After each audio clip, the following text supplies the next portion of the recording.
tonight's pay-per-view event here from the National Guard Armory. We're going to have 16 bouts, it looks like, tonight. Several title fights. Got a female fight lined up for you.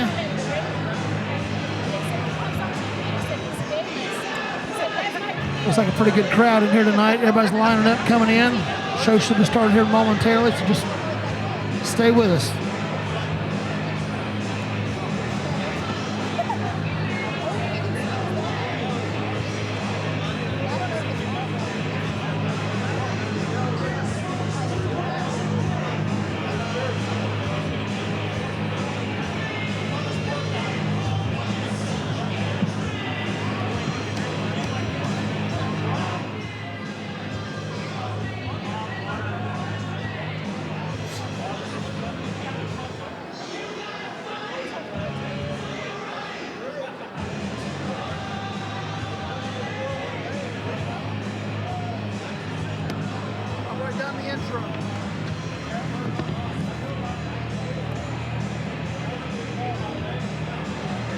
I'm joined now by Jeremy the Beast Bates.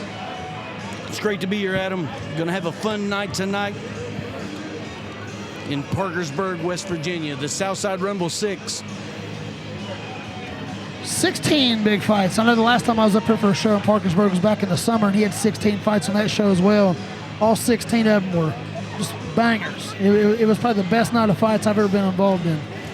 Mike says this is the closest match fight he's ever put together. Said these are going to be great matches tonight. So let's hope we have an action-packed night. I hope everybody enjoys it.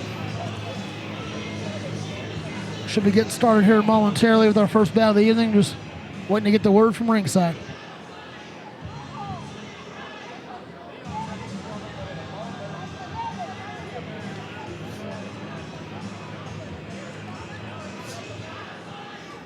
We'll be joined momentarily by Mike Shepard, who is actually the promoter for the show. He's going to be doing commentary with us tonight.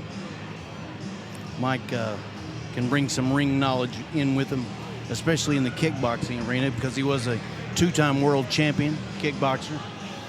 He won his first title in Russia, is that correct? I think Russia, and then I know he won one in Australia.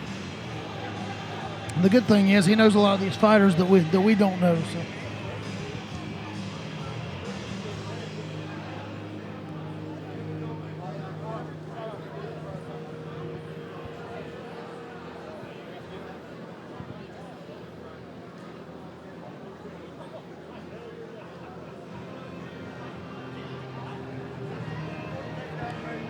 Looks like your main event tonight is going to be a pro debut. You got fighting out of New Philadelphia, Ohio, Andre Donovan. And his opponent in the main event tonight is going to be a local favorite here, the son of Donnie the Hammer Miller. They call him Sean Miller. I've seen him fight several times. He's pretty exciting.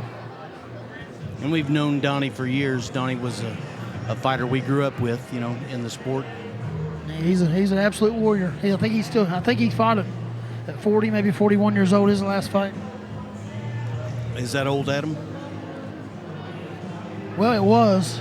Now they're all making a comeback. When I was 20, I thought 40 was old and you shouldn't be fighting, but, you know, we've proved them wrong, haven't we?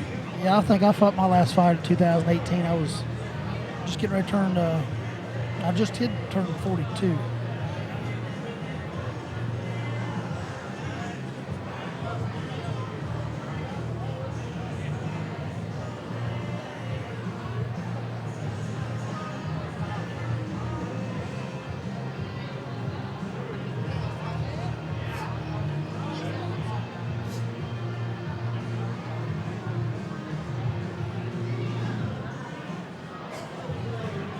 All these fights are sanctioned by the West Virginia State Athletic Commission.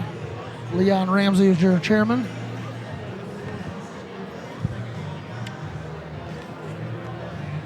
Again, 16 bouts tonight. So all the fighters weighed in and ready to go. I know last time we had a couple of bouts got scratched. So everybody come in, weighed in and ready to go tonight. So it looks like it's going to be a good night. Talked to several of the fighters. They said that, you know, making weight was was okay this time. They didn't struggle. And, you know, anytime you're sucking weight, it's a struggle. And usually when you're not having to cut weight, it means you're already in shape. And that's another good thing.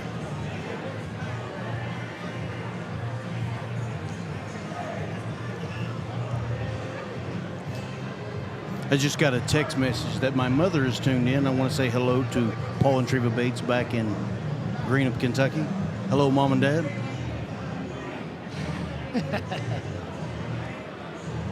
I know they came to many of your adventures here in the boxing ring. My mother told me 124 times that this was the last time she was ever coming to a boxing match. And she came back every time. I know every time I'd make an announcement on Facebook that I was getting ready to fight again, my dad would always be the first comment and say, please quit.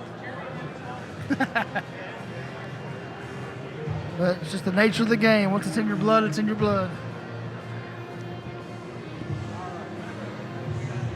How many pro fights did you end up having? 47. 47. And I started at the late age of 25, picking up the amateur game. I turned pro at 2000. Let's see, what was it? 2004. So I was just getting ready to turn 28 when I turned pro, or just did turn 28 when I turned pro, and I ended up with 30 pro fights. So, how you doing, Rob? Joined in the ring tonight by veteran referee Robert Riley. Also, referee Matt Jones will be in the ring tonight.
All right, man.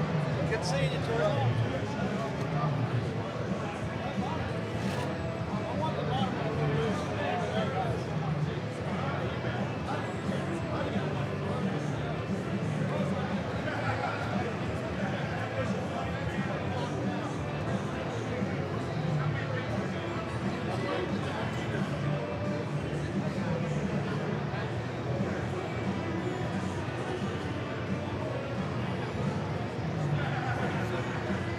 It was supposed to be 7, but you know how these things go, so who knows? Somewhere between now and then. Our original start time was 7 o'clock. We're running just a tad bit late. We're still tightening up the ring.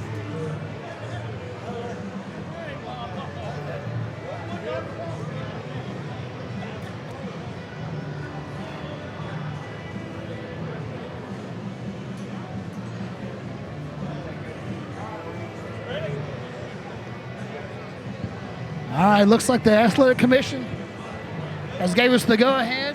We're getting ready to pass things on to the Big O, our ring announcer, Rodney Ortiz. He's going to get things started off here at the National Anthem.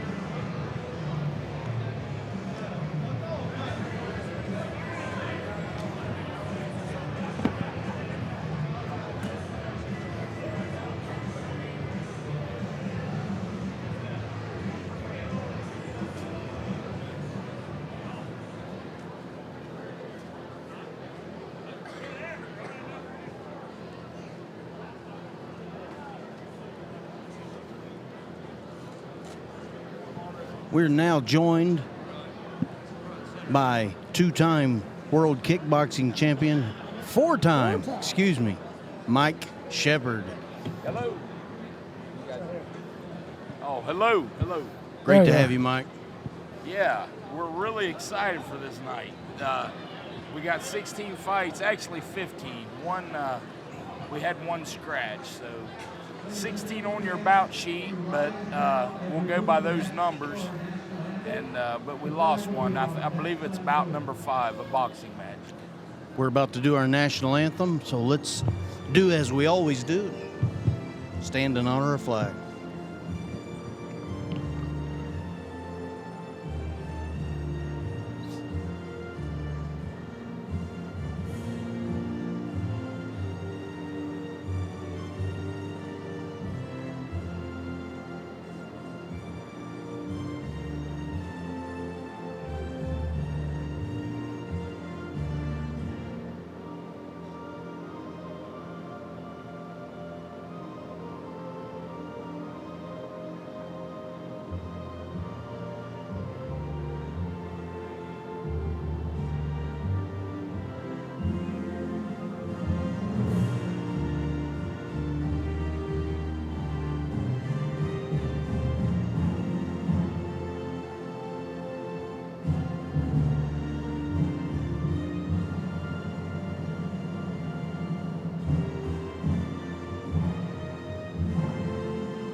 We pass things on to the Big O, Rodney Ortiz.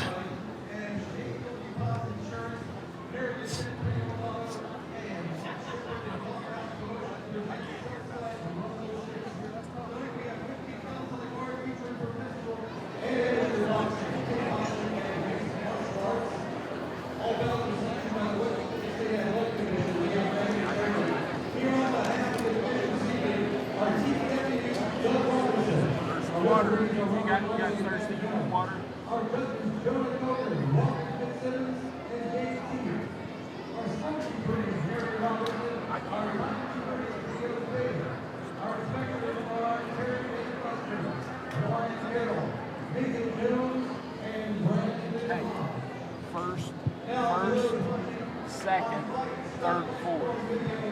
First, second, third, fourth. The rest don't matter. Who wants to see a fight? Contract. Tower contract.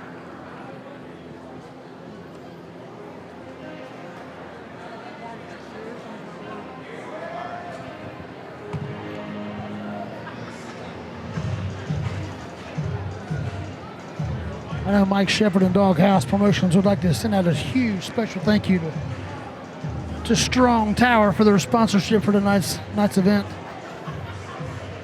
Dutch Miller, Marion Tennant, and J.W. Potts Insurance. First bout is coming to the ring right now.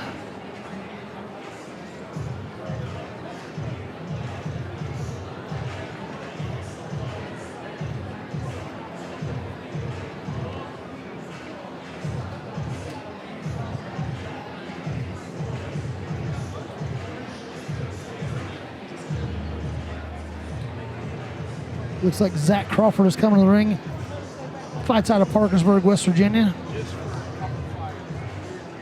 He trains over at Doghouse Gym with Mike Shepard. Also trains with his dad, he says. So he comes from a long line of wrestlers. He's been pushed his whole life to achieve goodness. I saw him shadow boxing in the ring earlier, trying to get warmed up. He looks like he's a little intense. Yeah, this fight's a grudge match. These boys both contacted me. I'm not sure what the beef is, but they wanted to fight, and we're making it happen. So, you know, they've both been training a little bit, but it looks like Zach had a little delay getting into the ring, and not sure the referee sent him to the back to get for an equipment change. Okay. Eric was in the Tough Man contest. He lost his opening bout by decision, but these two are really green, new, young, I'm really excited to see this. This should be very interesting. There's going to be some emotions, I believe, displayed. I know that, like I was telling him, Zach was amped up before the event even happened. He didn't see the fight doctor yet, and he was shadow boxing in here in his socks, and looked like he was pacing around, huffing and puffing 2 hours ago before the event started. I saw him doing some elbow drops on the canvas and some, atomic, some of that WWE Like stuff. the people's elbow. Yeah. Like it. The Rock. Hey. Here we come. It's the Macho Man.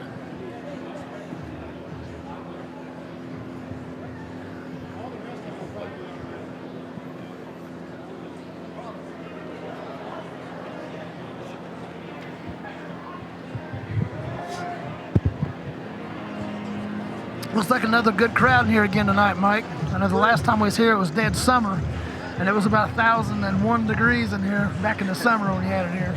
Yeah, there's a little. Well, we get smaller tables, and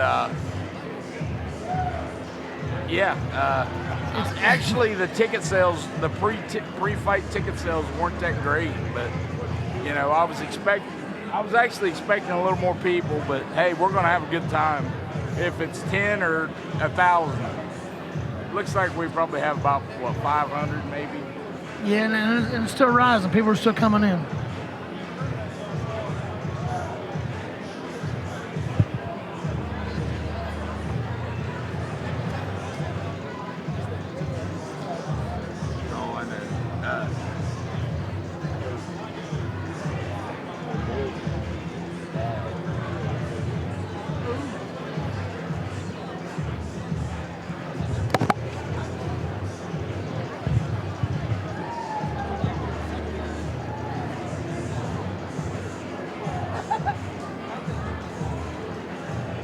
We're gonna have ourselves a good time here tonight. Yeah. So what we had one of the fighters in bout number 1 had to get rewrapped. Is that what we're waiting on? I was told. Well, we're not sure what happened, but there was an equipment change. So. Hey, Rob.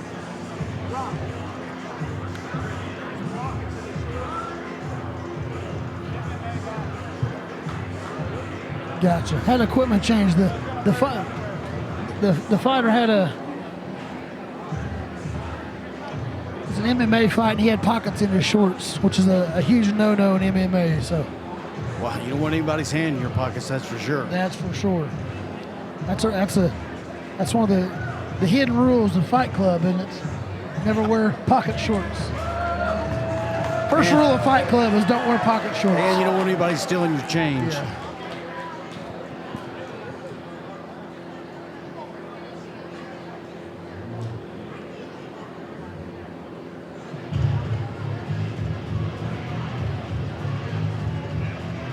It's like a little limp biscuit to get you fired up.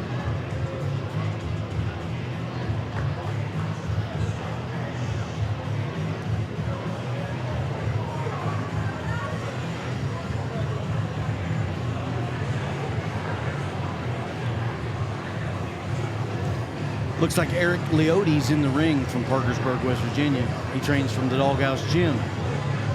From the looks of his shorts, he's an Ohio boy. Looks like he went to Gallia Academy. Gallia Academy Blue Devils.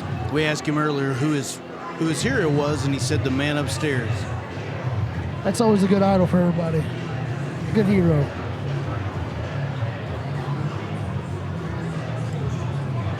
Both fighters are now in the ring. We'll send it up to the ring announcer, Big O, Rodney Ortiz.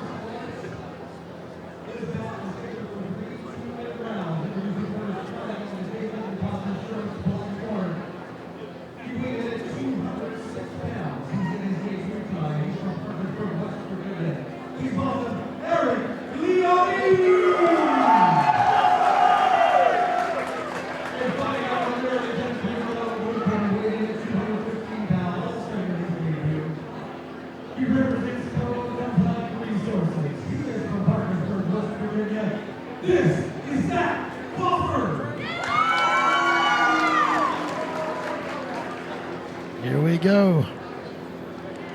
Tell what? Eric Adams Eric said when he was younger he got bullied a lot, and he started training, and he's lost 70 pounds.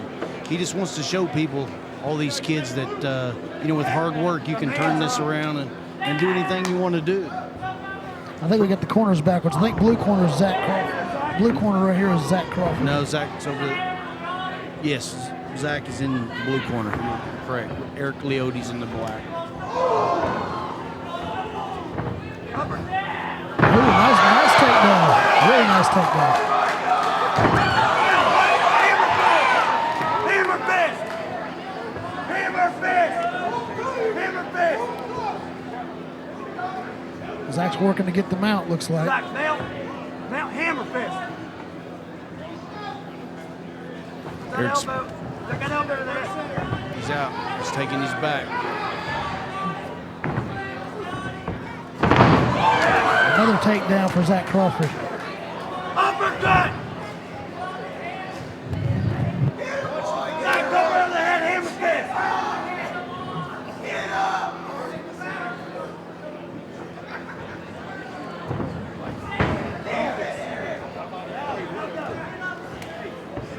Zach's really fighting with some aggression here.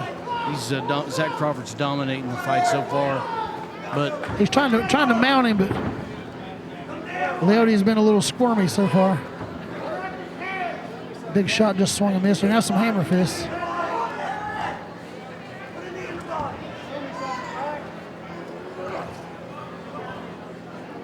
the referee's going to have to get him out of the ropes. Oh, a knee to the face. Wow. Zach Crawford's talking some smack to him while the fight's going on here.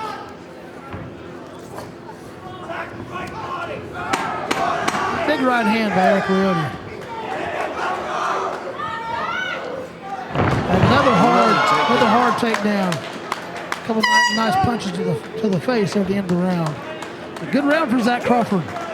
Good round for Zach Crawford. He definitely won the round, but Eric Leote is not out of this fight. No, he's tough.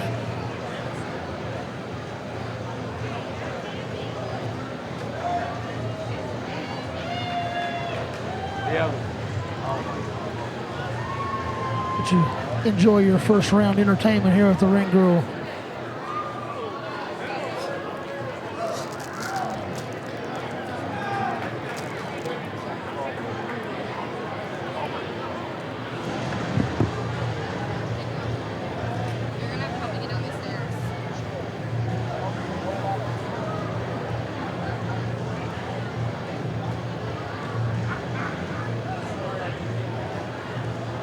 Here we go for round two.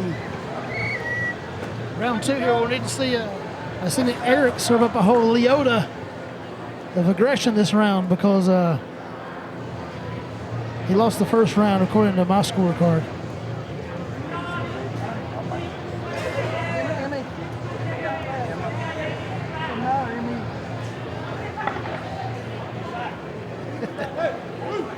Here we go, start the second round. Referee Rob Riley in charge of the action. Eric comes out with some big punches. Zach answers back to the clinch. Knees to the midsection.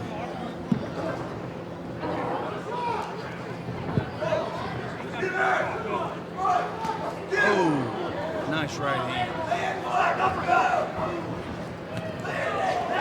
Big left hand landed there by Zach Crawford. Oh, huge right hand. Huge right hand by Eric.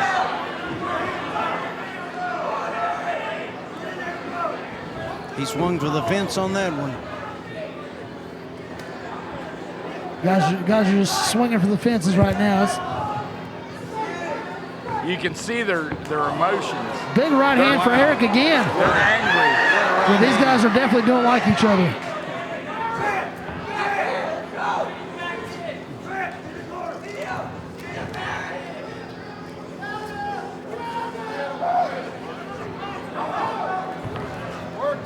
Down to the mat again they go. I wouldn't necessarily call that one a takedown, though. That was more of a tumble. Zach Crawford has dominated the ground game so far, but Eric Leote's done quite well on his feet. Needs to stay there. Well, he just caught a knee there and went to the ground. He's taking some shots now. Referee may jump in and stop this. Yeah, he may stop it right here. That knee took him down. But, oh, good ankle lock takedown. That's side control here. He just gave up his back now. This is not a good position to be in for Eric. Rob Riley steps in, halts the action. Your winner, second round knockout. Zach Crawford. Zach Crawford. Good sportsmanship. Great job, guys. Yeah, great job, Phil. Good fight. Hey, they left it all in the ring. Hey, good action to start the night. We'll send it up to the ring to the Big O, Rodney Ortiz.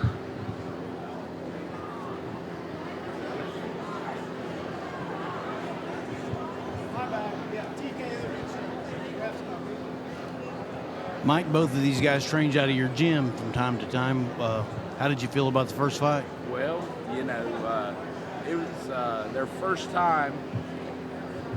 It was their first time in the mixed martial arts fight, and you know, it was very entertaining.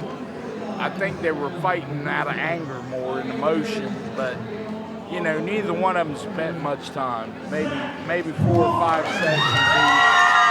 They contacted me about a month ago, and so we just made it happen. You know. That's a good fight to start the night with here. Absolutely, congratulations. Great both warm-up. fighters. Great warm-up fight. The rest of the card will be a little more skilled, a little more technical, so to speak. Yeah, this next guy we got coming in here, well, Morrison Daly. Mike, he's one of your guys, isn't he? Yeah, he trains at the gym. He's really improved a lot in the last couple months. He came in overweight, and his opponent still agreed to fight.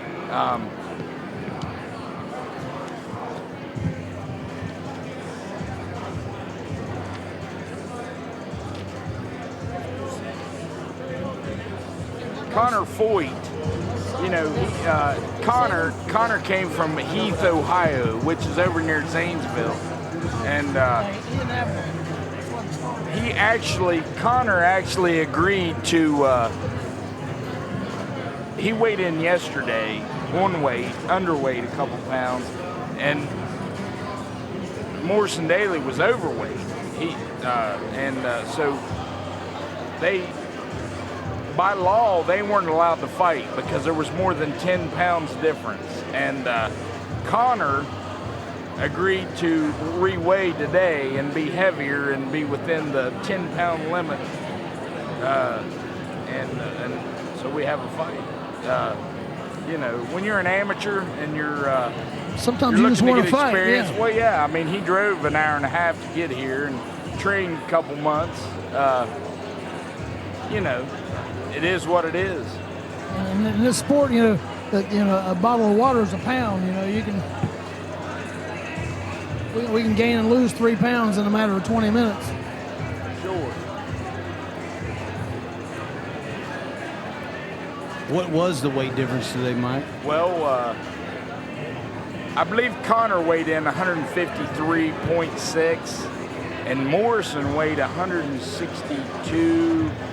Point something. He was like dang near 8 pounds overweight. They were supposed to meet at 155. So Connor came back in today a little heavier. If they're in separate weight classes, they have to be within 10 pounds of each other. Yes. So Connor came back like 157 pounds. We got to fight. That's what we're here for. For years, as an amateur, my trainers kept me at 200 pounds so I could lose or gain weight, you know, to fight super heavy or heavy. So, you know, I had to stay at 200 pounds so I could go drink. So you could do both. Right. So if we showed up at a show and there was no one there at heavyweight, I could drink a couple bottles of water and fight super heavy. So, sure. You know, that gets you more experience, sure which is going to make you a better fighter. Yeah, in the long run. You know, I know that I see this guy coming in the ring here, this Connor Foyt. Like I said, we don't know a whole lot about him. But I do know this. He is trained by the legendary Justin Teddy Bear Navaria, who's a veteran of countless professional fights, and I've known him since the amateur days. I know Jeremy has too. Probably 40. Yeah. 40 professional. Absolute warrior. And I know the last show that we had up here that all of his guys came in and were just phenomenal shape. They all won. And they all won. They all put on a good show. So this is going to be a... They all just want to fight. Yeah. They just love it. And that's the way Teddy Bear was when he fought. He fought Sure. anybody, any place, any time. He was there and took the fight. So he must be instilling the same values in his young fighters. Sure. Connor Foyt from Fitness Health, Ohio, in the black corner. J.W. Potts, black He fights corner. out of VO2 Fitness in Heath, Ohio is where he's out of. I remember playing Heath, Ohio in football back in the day. Oh, Some- yeah? Some tough kids up there.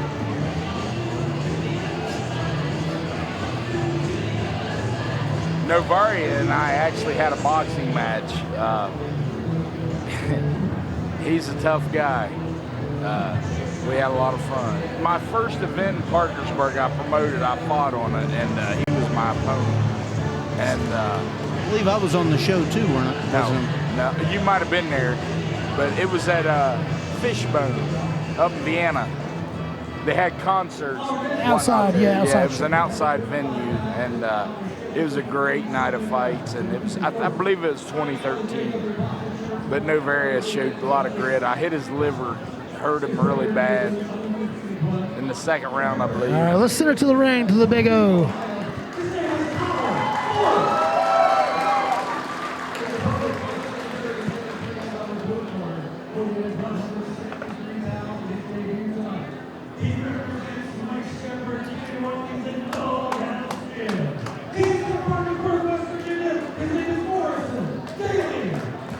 Morrison Daly in the blue corner. Connor Foyt in the black corner. We got the veteran corner man Kenny Watkins working the corner over here for Morrison Daly. Here we go.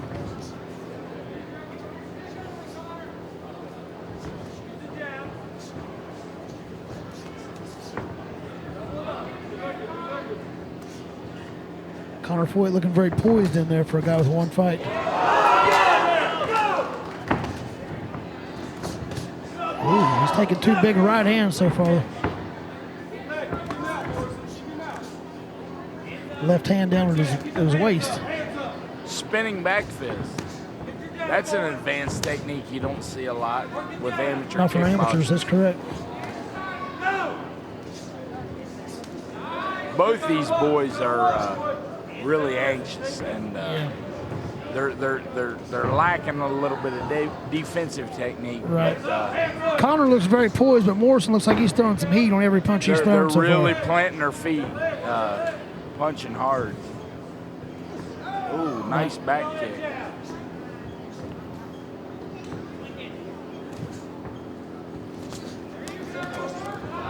Wow, nice right hand. This Daly kid, he really looks like he's a great counter puncher. He's to be, really to be so improved. green. He's really improved the last couple months. You know, he's one of those guys that he wants to fight MMA, boxing, whatever we got.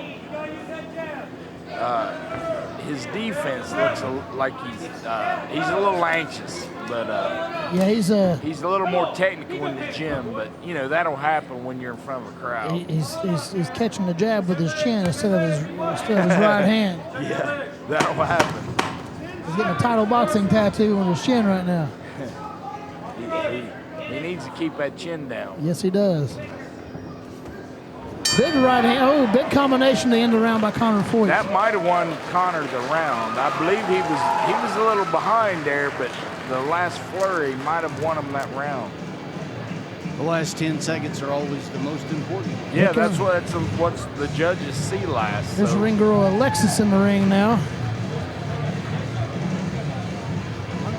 What do you think, Jan? Would you rather fight the first 15 minutes or just the last two? The first 15, no doubt.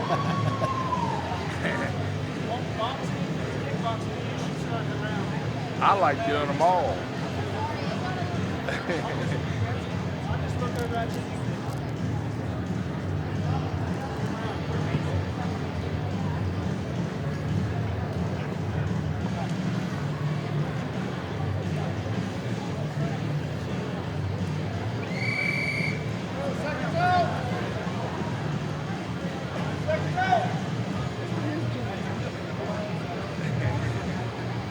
Mike, it seems to me your kid, when he stays with his hands, he does really well, but he always falters back to his feet, you know. Yeah.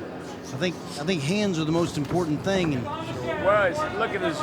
He's not returned his hands back. He's got his hands low.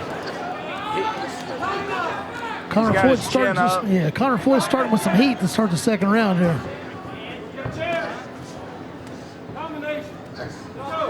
A straight kick there. Nice leg kick.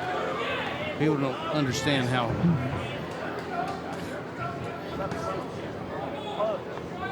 Those leg kicks will slow you down quite a nice body kick there.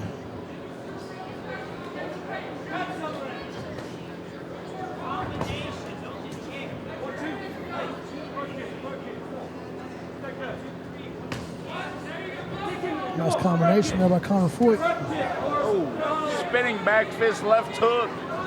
That's an advanced technique. Hey, you don't lay on him. You gotta wait. You gotta fire, Morrison. You gotta go. Hands up. Eyes up. Come on. Come on. Nice head work there by Connor Floyd to slip the hook. Rolled right under it. Looks like these body kicks are starting to take the toll on Floyd a little bit here. It looks like he's tucking that that right arm in a little bit tighter. Keeping his elbows in. Big right hand to the head there. But Morrison Daly, he's getting way out of position after his You can see Connor Floyd's mouthpiece is starting to open up a little bit here. It looks like he's starting to get those body shots are taking a little toll on him.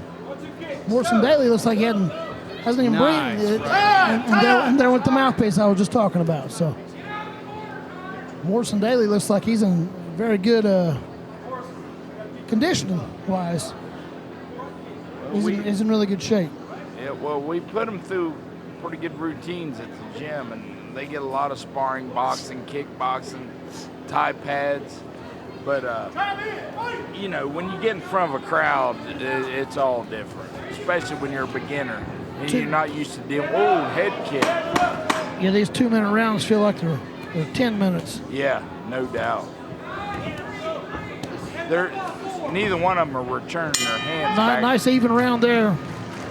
Offensive-wise, not much on defensive. You know, whoever wants this third round is going to win the fight. Yeah, that's exactly right. Whoever wins the third round is going to win this fight. Ring girl Emmy walking into the ring now.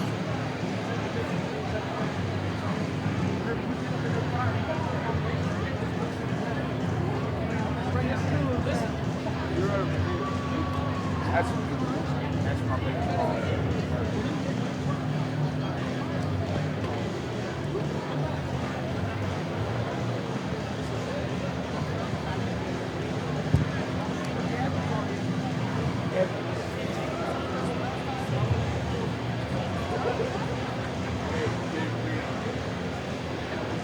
If you're listening in tonight and you're in the Parkersburg area, wasn't able to make it to the event, we'll be down at Heavy's for the after party tonight. Be a good time. You get to hang out with all the fighters, and coaches, trainers. Heavy's Garage, Bar and Grill. Commentators, we'll all be there having a good time. 4542 Emerson Avenue. Here we go, round 3, the third and final round. And this fight is a toss-up. Whoever wins this third round is going to win this fight. Yeah, both the first 2 rounds were both fairly even. Neither fighter seemed to be expecting anything back. Oh, big counter right hand from Morrison Daly right there. Wow. Connor Floyd's landing some big punches now. Nice body kick there. Another nice body kick. So for a guy with no fights, Morrison Daly's showing a lot of good things, really. He spent years in the gym. He's been around a while. He was in the Tough Man contest. I believe he lost his opening bout, but I think it was against he fought the runner-up or the champion, and he knows how to fight. Nice right Actually, hand. he's a little slicker in the gym, as you guys know how beginners are. You know, when they get in front of a crowd, needs to work on his defense. Oh, no doubt. I bet His hands aren't coming back. Yeah, he's taking a lot of shots to the chin. You better get those hands up. The referee's going to stop this fight. Yeah, that was a big shot in there. trouble. He's taken more shots to the face than Jenna Jameson so far in the first round.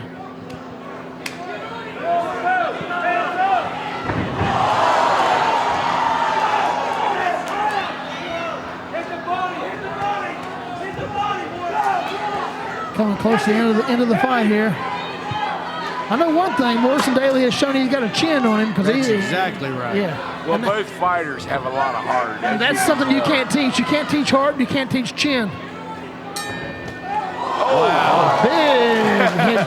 Round kick. That third round might have won Conor Foyt the fight. Yeah, I think so. But what good entertainment? Where else can you? Great fight. Both guys. We're two fights in, two excellent fights so far. It's legal. It's legal, you know.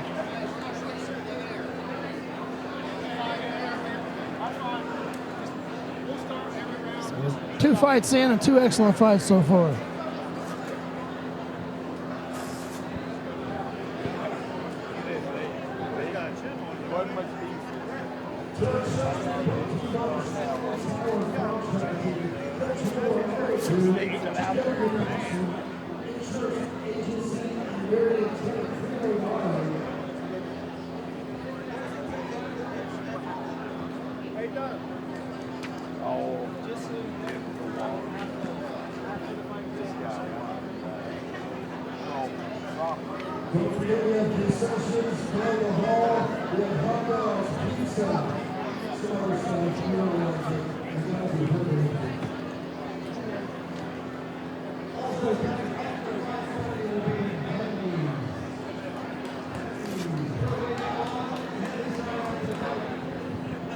All right, we'll send it up to the big O, Rodney Ortiz, in the ring for your announcement.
I had it 29-28. It was a great fight. Yeah, I had him split in the first two rounds, and the third round being the difference for me. Well, you know, when you lose a fight, you just gotta get back in the gym and get better. As you know, any good fighter, anybody that's ever made anything in the fight game, that's how they did. You can't just quit.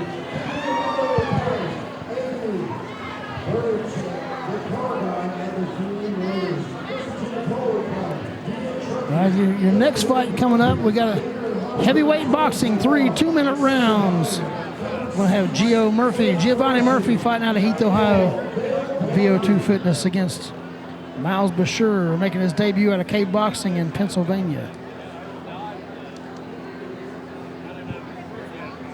You know, Miles Bashir said, we talked to him earlier, said he's only been training about 8 months up at Kickboxing. So he's got phenomenal trainers. It's a great place to train. And he just wants to give a shout out back home to all his friends and fellow fighters at Kickboxing.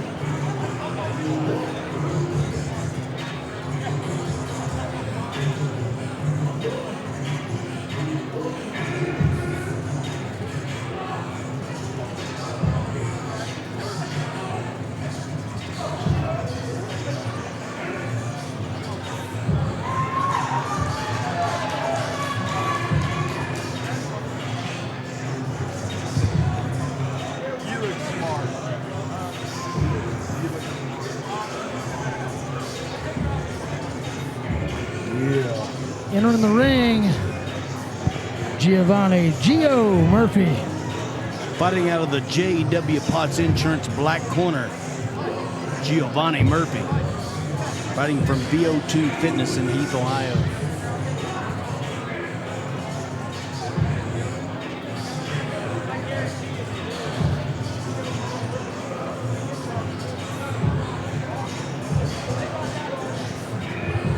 We spoke to Giovanni earlier, and he said VO2 Fitness is a great place to train, and he loves the people, and they're like family to him. I promise. He'd like to give a special thanks out to his mother and his trainer. He predicted a win tonight. He said he's going to take this guy out, and he said he's going to win by decision. Well, I see in the 2 shows I've been a part of so far, Teddy Bear and the VO2 squad are 6-0. So, see if they can stop the streak. See what Miles Brashear can do here, making his debut. Cave Boxing, Charleroi, Pennsylvania.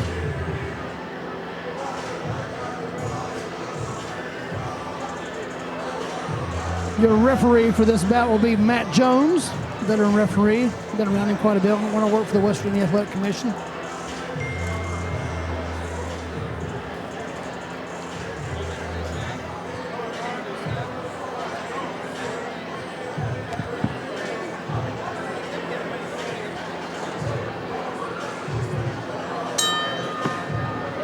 Send it up to the ring announcer, Big O.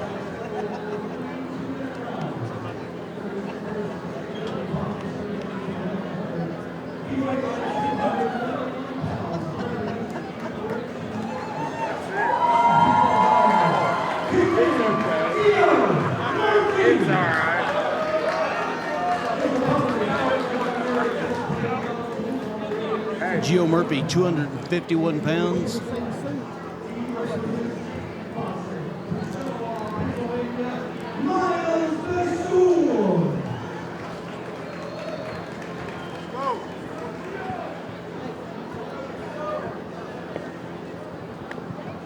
Here we go, send it up to the ring. Referee Matt Jones in charge of the contest. Heavyweight boxing, 3 2-minute rounds.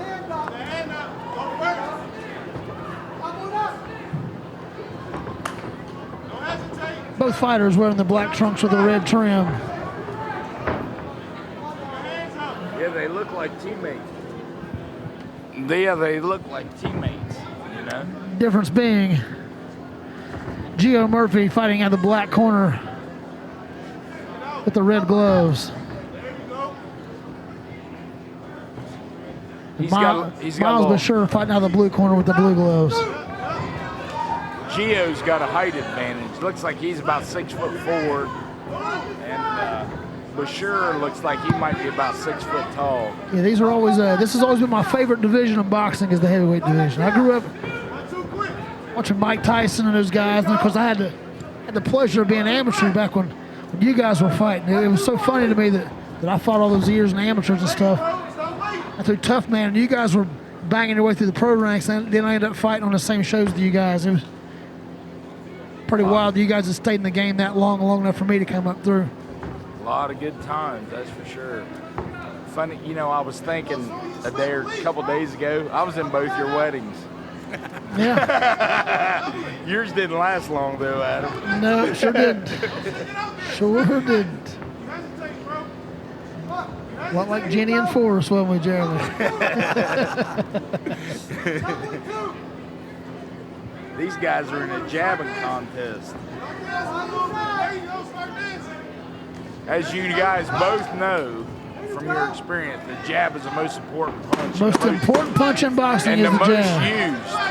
Absolutely. I tell my kids 60% of your punches should be jabs.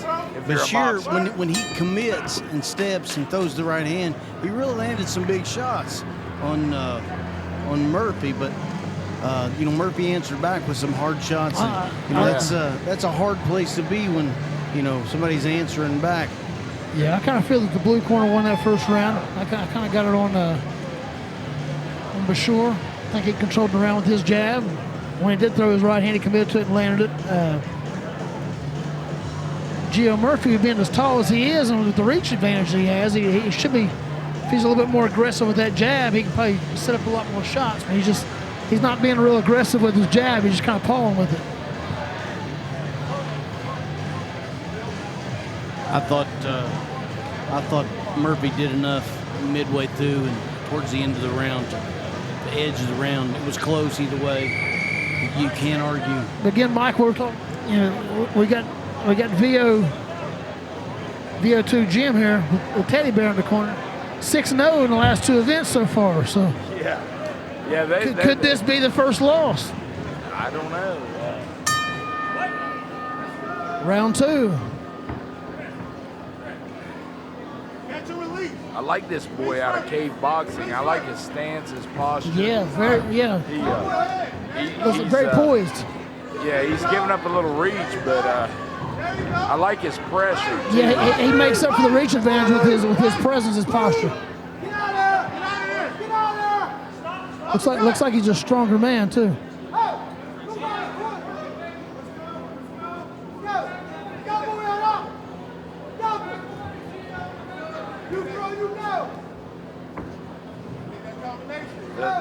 It looks like the Murphy kid. He's not prepared.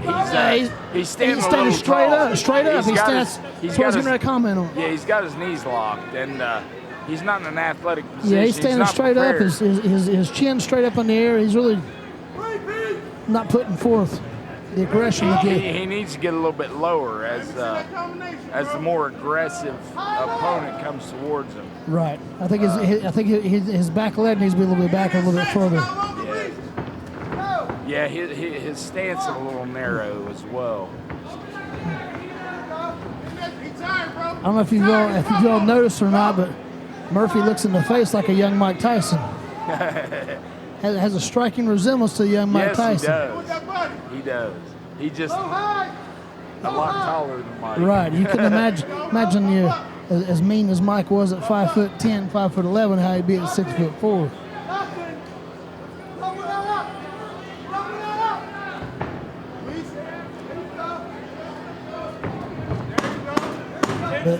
Seconds out. Real impressed so far with Miles Bashur out of Cave Boxing in his debut.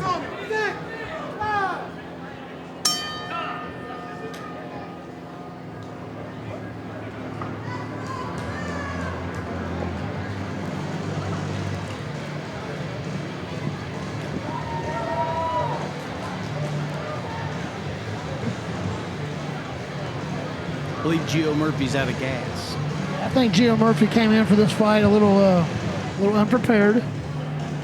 I believe he's a debut. Must be a debut guy. You know, that'll happen.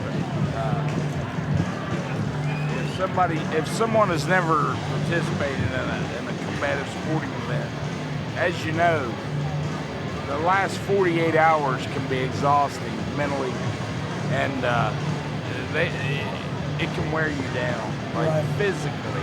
And then just being in the ring in front of people is going to take 2 rounds off of you. So you know what they used to always tell us? If you're fighting 6 rounds, you need to be sparring 8. You need to be sparring 10. Because just being in the ring in front of people is going to take 2 rounds out of you. Third and final round. Referee Matt Jones in charge of the action. On my scorecard, I got blue corner up 2-0 at this point.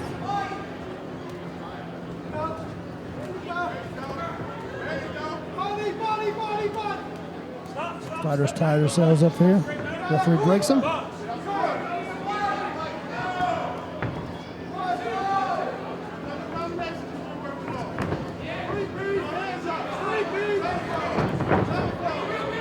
Nice lead left hook right hand by Bashur. When Murphy lets his hands go, he does well. He's just apprehensive about letting them go. I think he's taking a couple hard shots, and him being a novice amateur here, it's kind of made him a little apprehensive to take another big shot. So he's committing to to getting away from the other fighter before he commits to throwing his punch. Yeah, as a tall fighter like that, when I was taller, I would like to set traps and create space, throw my jab, and step back just a little bit, let him step into it. Use your arms. And then let him walk into a right hand, left hook.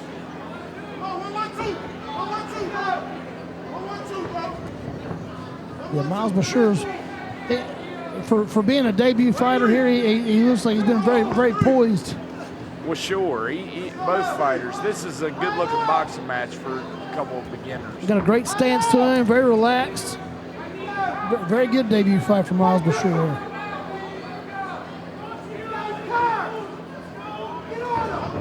Mike, you talk about setting people up and doing things in a fight. And you know, I can't. Final 10 seconds of the bout. I can't remember ever having a thought inside that ring. You just went after it. I just. Good finish. Well, you had to because you were lacking in height. You weren't as tall, so you had to just fight. But yeah. I just remember reacting. I don't ever remember. Well, really. you did it a lot too, and you started at a young age. You had an advantage over me and Adam. We didn't start till we were later,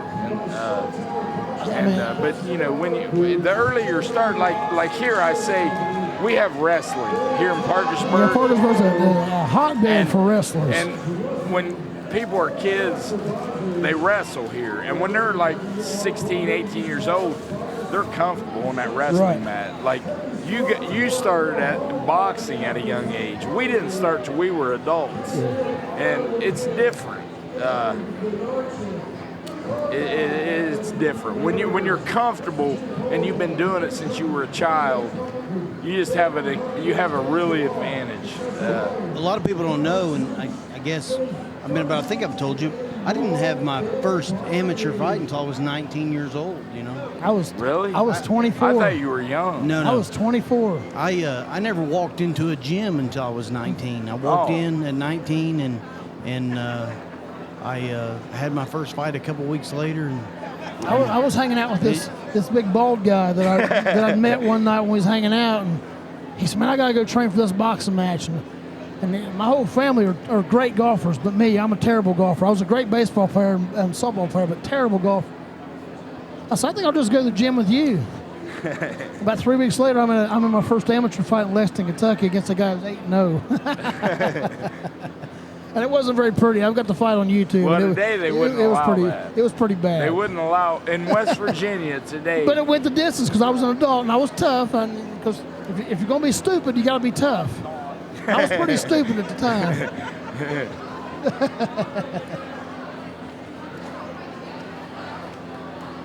But I learned a little bit, and I was still stupid at the end of my boxing career, but I was a lot tougher, well, and Adam, a lot smarter. I've been around you, and when you were boxing, you were one of the better athletes around here. You're definitely more athletic than Jeremy and I. But well, I appreciate you saying that. Your winner out of the blue corner, Miles Bashir, in his amateur debut here. Is that the first loss of VO2 That is the Fitness? first loss for VO2 Fitness. In 2 events. So 6-1 is their record now. You know, you guys know this as well as I do. As an amateur, when you lose, you just go back and, you know, say hey. Right. Hey, Bates. What's happening, brother? Good to see you. We have J.W. Potts from J.W. Potts Insurance, Black Corner, here with us at ringside. You got any fight cards? Extra ones?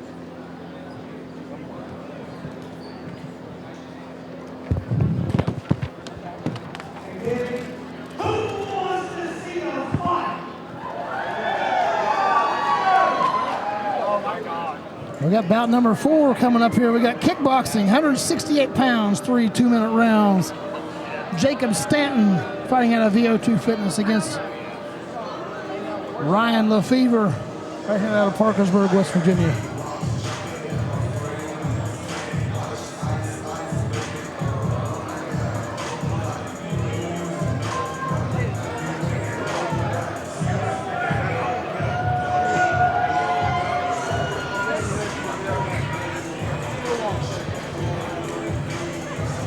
both of these kickboxers fought on my last show, and Lefevre lost, and I remember this guy here. he won, but You know who he looks like?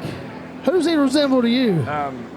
oh, he reminds me of Jeremy. No. He's a smaller guy. Look at it. He looks like King David McNeamer. Yeah, he does a little bit. I was thinking of this other fighter. the eyes. He looks like King David. What's the kid's name? King David's one of the craftiest guys that any of us have ever been in the ring with ever. David was Crafty. master of He's a master punch. master of a lot of things. He was just so crafty. Yeah, no doubt, and gritty. Yeah, he was. We swapped a lot of blows in the gym. I sparred with him on years apart. I sparred with him in Parkersburg back in 2006, and again in 2017. 11 years apart, we sparred. He was just the same guy.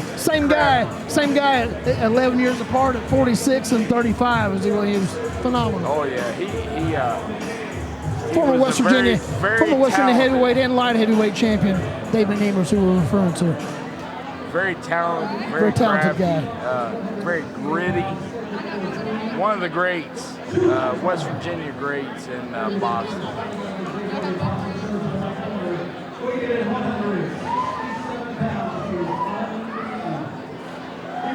Send it up to the big O. Rodney Ortiz in the ring.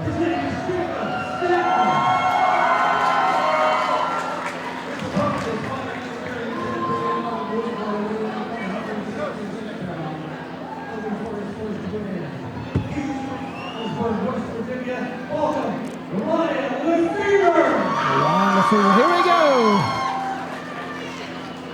Bout number 4 on the bout sheet here. Veteran referee Matt Jones in charge of the action. Both fighters have a fight under their belt, and they both fought on our last event, and one lost and one won. But I guarantee you they're going to be better, both of them. Yeah, this will be probably one of the better fights we've seen so far tonight. And you got to love those trunks, man. Jeremy, we were just talking while you were out. The guy in the Warrior trunks here, who does this face remind you of? Professional fighter that we all know very well. A smaller version of King David McNeamer. Yeah, he does look like David McNeamer. I'm thinking of Cotto. And Jeremy used to remind me of Cotto, but Jeremy was a heavyweight. Cotto was like 140 68, pounds. yeah, he fought 160 a couple times. But I remember he was one of the guys that fought like 140 and then gained 20 pounds or 30 pounds overnight. But he reminded me of Jeremy in the ring. I don't know why. The fighting styles. He had that liver. He liked that liver punch too. Whoa. One of the best liver punches I ever took in my career was from Brian Kamichis. No, he was slick. He was so slick that he'd step in like he's going to throw an overhand right and dig a left, and then he'd step in next to dig a liver punch and take with overhand right. He had the weirdest, craziest, and best feet of anybody I ever sparred with. He would jab and sit in a chair and then throw that liver punch. He hit me with a punch at Sam's Gym in Gloucester, Ohio. He set me up with a jab, and he leaned in like he's going to throw a liver punch, so I dropped down, and he threw a looping overhand right and hit me right behind the ear. Yeah. And I felt everything rattled under my ankles. I said, my gosh. And he was probably 160 pounds at the time. He was just super slick. Well, that was heavy for him. Yeah. He fought a lot lighter than he always walked around heavy, then he cut his weight down. But he was a good fighter. He liked to fight. Big shots here.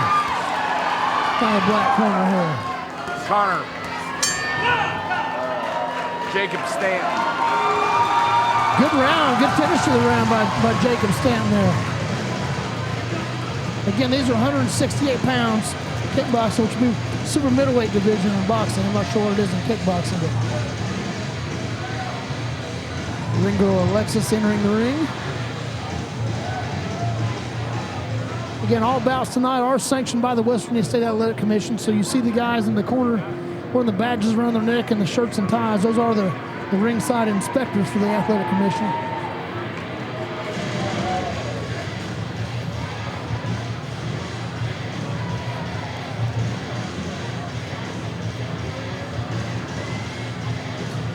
Probably the best cornerman jacket I've seen tonight is this Guns N' Roses Appetite for Destruction t-shirt here in the blue corner.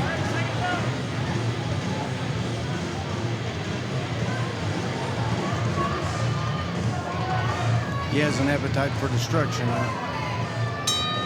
He needs to pass that on to this fighter out of the blue corner here.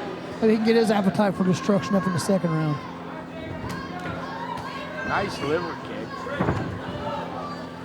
You know, I remember Jacob Stanton fighting on the last show here at Golf Hazard, and he was impressive over there that night too. He won, yeah. He's one of those guys, you can't tell he was a debut fighter. It's almost like he's got a lot more experience than he had. Yeah, he's really comfortable. Very seasoned for a 1-0 guy. He's getting outworked this round a little bit. So far he has, yes. I don't think he's really taken any clean punches. He's blocked everything with like high guard. And You see Ryan Lefevre stepping back, taking a deep breath, and trying to catch his wind a little bit there. Holding his breath a little bit, maybe throwing his punches. Again, that's a lot of amateurs do that. I remember I used to do that all the time, hold my breath back when I first started. It's hard when you're in front of a crowd of people, you know. It's one thing to do it in front of at the gym with like your coach and a couple other people fighting, but when you're in front of what we got here, about maybe 500 or 600 people, it's different, and it's all your friends, family. you know that's the test of a real fighter. You know, lots of guys can look great in the gym, but you know when you put them under the lights, things all change. That's a fact. You know, I was a terrible gym fighter, terrible. But you put me under the gym and under the lights, and you know, I was trying to kill you because I didn't want to look bad in front of people. I remember you in the gym puking about every other time. I hated to train. That was one of my biggest downfalls in my career. Was I did really well in the gym, and I had trouble transferring it to the ring. Huge punch to finish the round of Jacob Stanton. Down goes Lefevre. Nice right hand. I believe it was a little more him being off balance from a kick, but it still was a great right hand, clean knockdown. Jacob Stanton said, "I've got Lefevre," and the only prescription is more spinning back fists.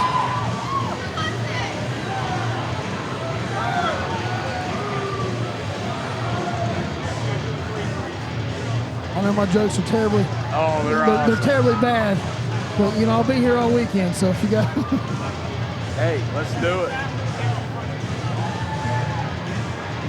I'm on a dad joke roll today, so I'm trying to keep everybody entertained at home. I like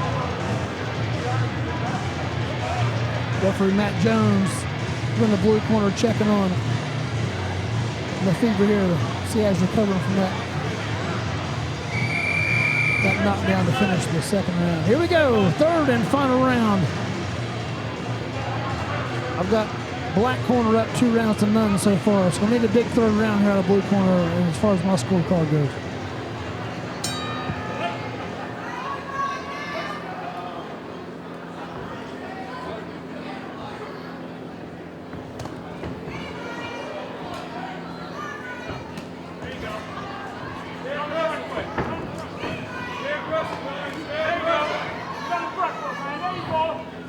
Good head movement there by Jacob Stanton. Again, looks like Stanton's not even breathing hard. Phenomenal shape. Probably one of those guys who just stays in the gym year round, never quits. He'll be back in the gym Monday, I'm sure. He's really comfortable. Very comfortable, very seasoned. Foot sweep. Very comfortable in there.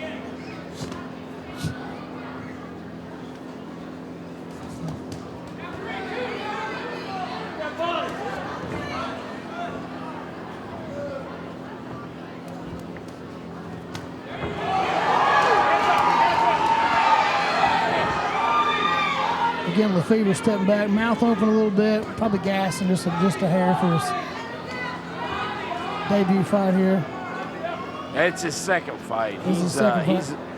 He lost our last event, but you know he held his own, just like he is now. Right, he's a tough guy. Yeah, Very He needs to heavy. work on his hands a little Yeah, bit. He he's has good. Oh, Nice spinning back fist again by Stanton.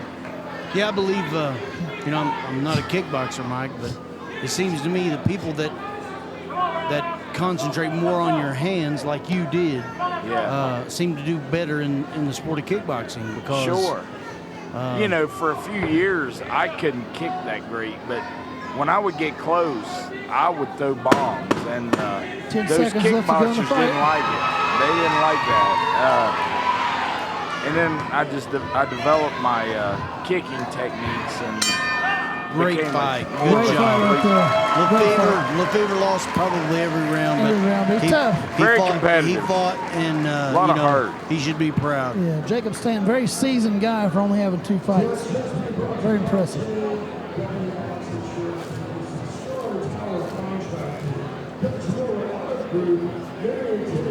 J.W. Potts, black corner.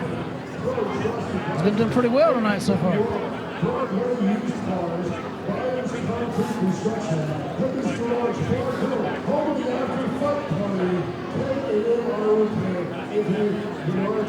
Once again, we are at the Southside Rumble in Parkersburg, West Virginia, at the National Guard Armory. I'd like to say thank you to some sponsors: Marion Tennant, Pre-Owned Autos and Trucks, Broadway Used Cars, Heavy's Bar and Grill Garage, and D&M Trucking.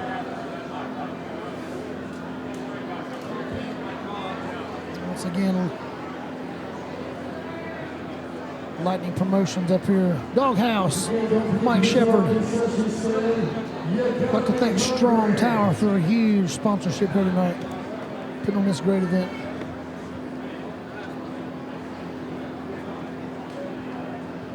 What we got coming up? You say bout number 5 was scratched, Mike? Yes, sir. Levi Klinger from Columbus. He had an injury. So our next days fight will be ago. for the Doghouse Promotions MMA title. Let's send this one up to the ring to the big O.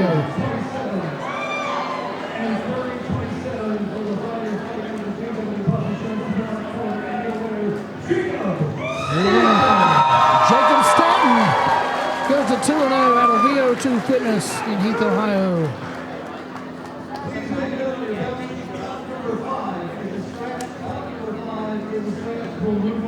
Our next fight is going to be bout number 6 on the bout sheet. I know. If my mom said that, just tell her to let him in. Hey, tell him just shut it down. Don't take this one. Bout number 6 is going to be for your Doghouse Promotions MMA title at 135 pounds. This should be a really good fight.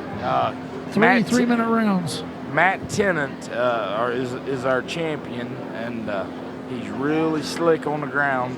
He's been working on his stand-up, but his opponent is undefeated. I just saw him fight 2 or 3 weeks ago down in Summersville, West Virginia, on the B2 promotion, and he looked really good, really comfortable, good on his feet, good on the ground. He controlled a fight, 3 rounds. This should be real interesting. These guys are high level. They're going to look like professionals.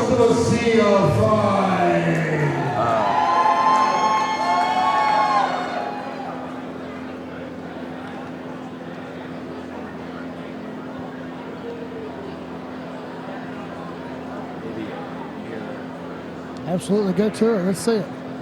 Matt Tennant, 31 years old. I train at Doghouse Promotions with Mike Shepard and Kenny Watkins, and I also train at Marietta Combat Sports with Josh Cole, and I'm a blue belt in Brazilian Jiu-Jitsu. My name is Jacob Master. I'm 21 years old. I'm from Paintsville, Kentucky. I train out of East Kentucky Combat Club. It's the best gym in Kentucky. Adam, I have a question. Was everyone really kung fu fighting? Everyone. We're getting a lot of reverb on these microphones. There you go. I don't know, but the ones that were fast as lightning is what I heard. Was everyone really kung fu fighting? That's the question.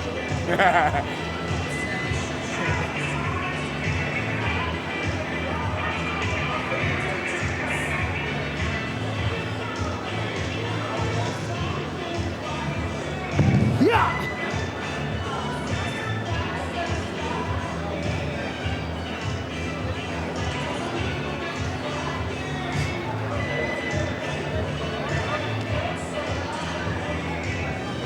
These guys are usually a dandy. These little 135-pounder guys are usually a dandy, man. They're just nonstop, start to finish. These guys are really skilled. This will be a very high-level, skilled, technical fight. I guarantee it. I interviewed Jacob a little earlier. He's a really down-to-earth kid, nice guy. You know, his coach, Josh, told me that this kid was in the band. He didn't play any sports, and he was 230 pounds in high school. And he'd come to his gym and down in Paintsville, Kentucky, and he's all about it. I remember seeing his trainer, Josh, fight pro in boxing. Oh, yeah, he's a fighter. He fought one of Chase Hill shows in Josh Stepp. Madison. I remember wrestling a wrestling team in Kentucky, and there was 14 weight classes, and like 10 of them were steps. I forget the name of the school, but 10 of they were half of them were brothers and cousins.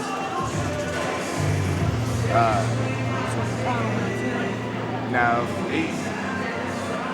it's not making Matt's the champion. So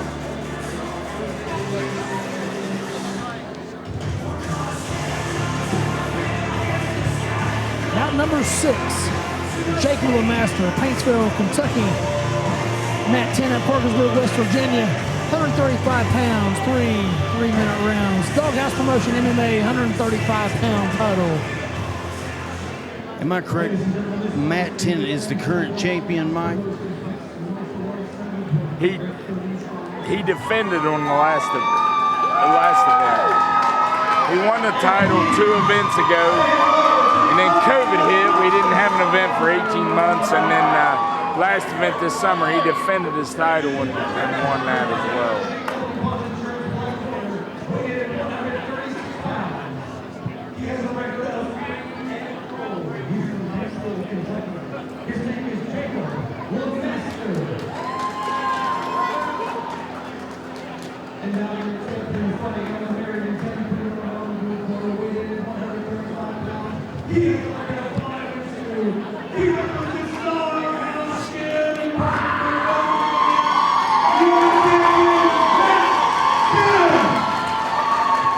Should be a dandy.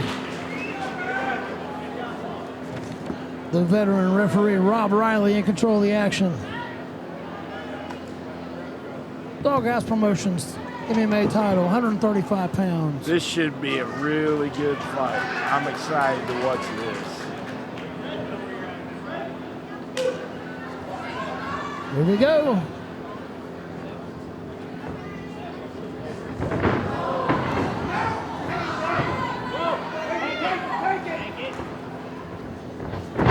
Nice takedown. Matt Tennant. He's in half guard.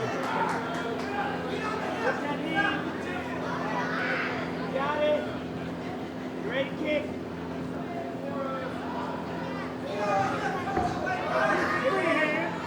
Got him in the full mount. Now he's in full guard. Elbow. Side chop. You ready? These are the kind of matches here that make me hyperventilate.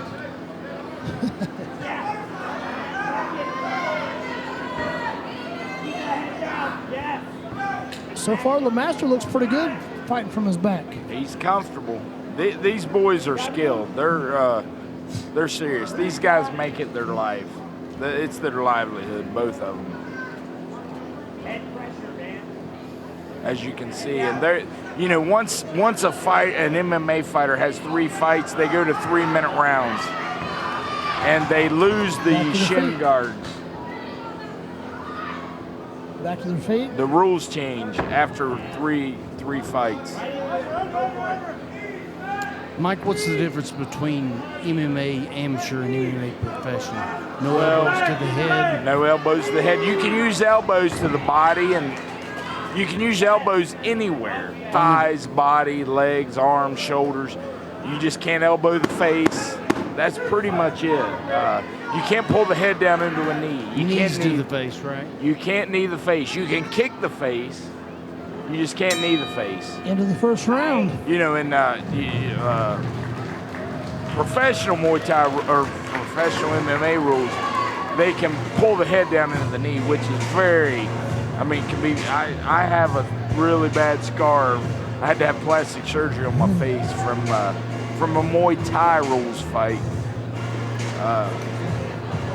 It can be very devastating. Everybody always asks me why I didn't fight MMA, and I don't like being choked. I don't like being kicked. It's bad enough having punches thrown in your head, let alone having kicks and everything else coming to your head. And you're a sissy. I wasn't very good at getting out of the way of punches, let alone kicks. Well, yeah, you're right, but I had a tendency of bobbing when I should have weaved. Yeah, it does change the game. You got to get on your back leg more. Yeah. They'll kick your leg and. Okay, guys, Mighty Matt Tennant said he's going to knock this guy out in the second round. That's his prediction. So let's see if he can. Let's see. Let's see what happens. These boys look really It's a comfortable. pretty bold prediction. Ooh, head kick. Right hand, Matt, right hand. Right. Nice.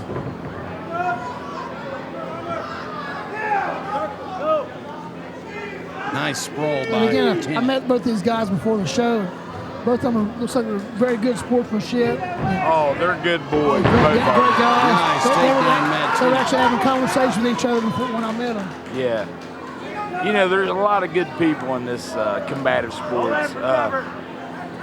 It's all about competition and growing. I told everybody for years, I said it's funny, like all the guys you see in West Virginia that fought, and you'd see us all in the same gym sparring together. We'd have sparring sessions. Yeah. We'd spar each other. You know how Jeremy and I used to be. Yeah. We were big rivals. We hated each other, but Yeah. now we're like best friends. But I you was in know- his wedding. Well, listen, and the thing is, you guys don't remember, I was the mediator. Oh, yeah, you were in I the was middle. the mediator. I actually met Mike at an after party when Jeremy had fought up here in Parkersburg.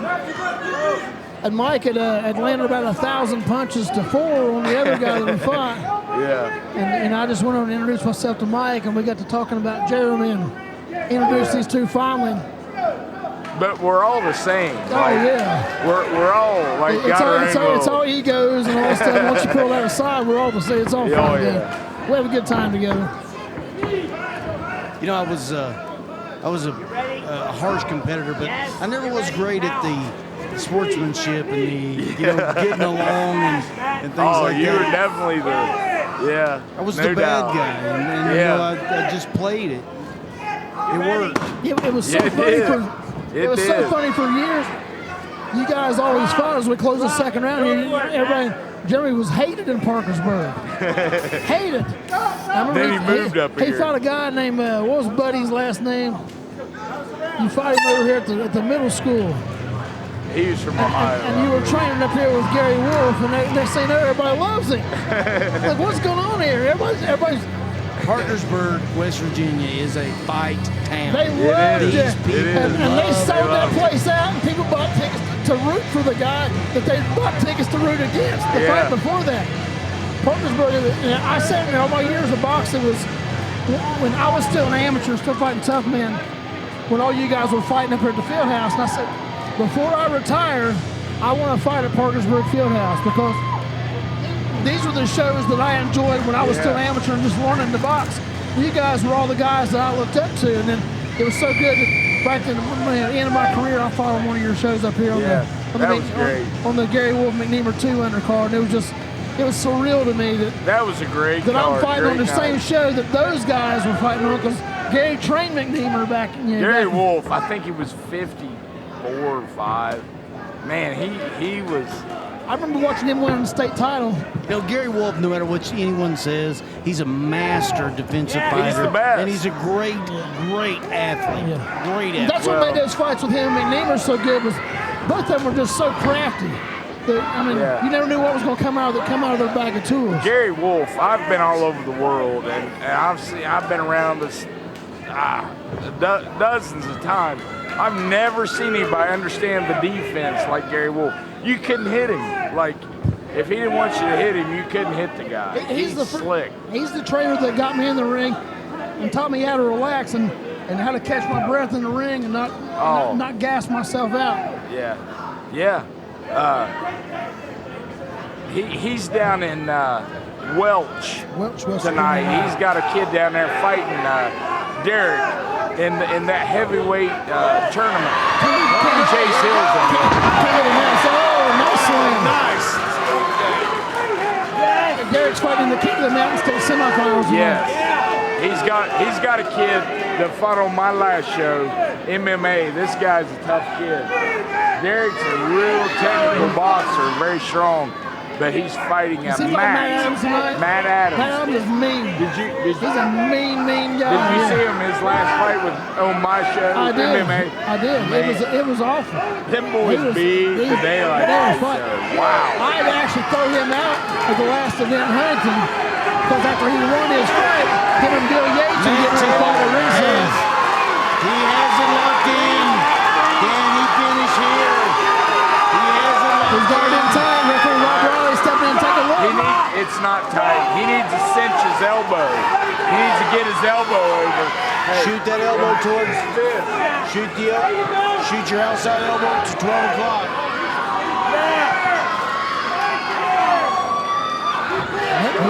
That shit took some life out of that took some life out of both of them.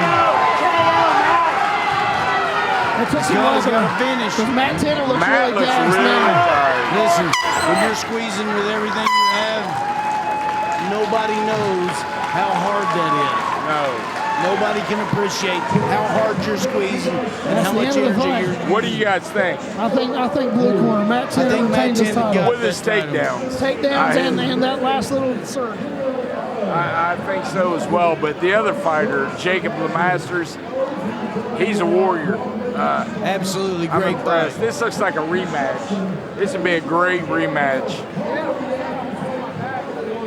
Because Lee Masters finished stronger, even though he was in that choke. Right. But look at him, he's still not gassed. He's ready for some more fighting. He could go 2 more rounds. Matt wore himself out with that choke. But it doesn't matter. The fight ended. It ended. You're right. I never got through a round that I didn't feel terrible in. Ever. And no matter how hard I trained, no matter what I did, after every single round I ever fought, I was completely worn out and I felt terrible. And I thought, that's because you tried. That's absolutely right. I did everything I could. You put it all out there. And the difference is, I've told lots of people, the difference is once you do that, no matter what you feel, your body will react and will, you can come back from it if you've trained the right way.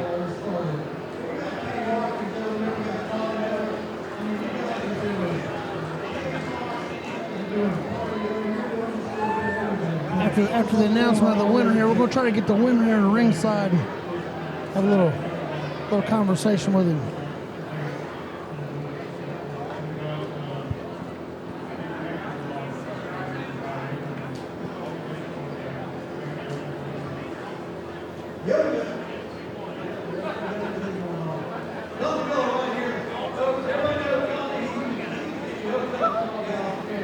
The Big O, our ring announcer tonight, the Big O, Rodney Ortiz. He's a legend around these areas in Parkersburg. And what Mike was telling me earlier was he said he never seen the guy's face, but could hear his voice and immediately knew it was the Big O. And I talked to Rodney earlier. He said that people would come up to him and say, "Where's the Big O?" And he said, "I'm not a very big guy, so I'm only about 5'9", because I had to tell him, just sorry guys, it's me." Very big voice, very, very good guy, Rodney Ortiz.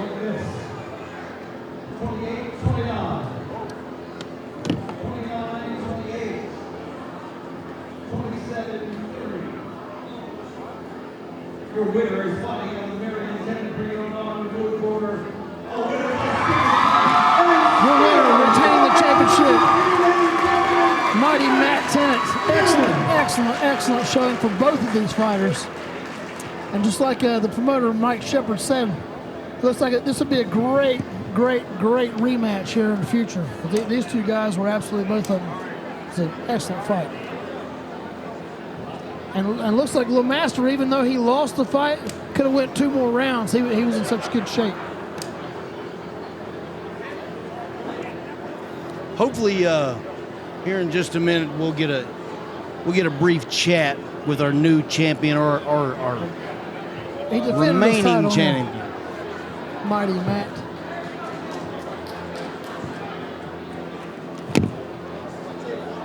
He'll be joining us at ringside. His trainers bring him over to us now. So. In the meantime, coming up, we've got a kickboxing match, 135 pounds, 3 2-minute rounds. Blaze Settlemeyer fighting out of VO2 Fitness, taking on Justin Milam out of Parkersburg. I've seen Justin fight several times, and this guy always brings the action. Always puts on a good show. So this fight right here ought to be a dandy because the VO2 Fitness guys have been phenomenal, and Justin Milam is an excellent fighter. So this fight right here ought to be a really good one.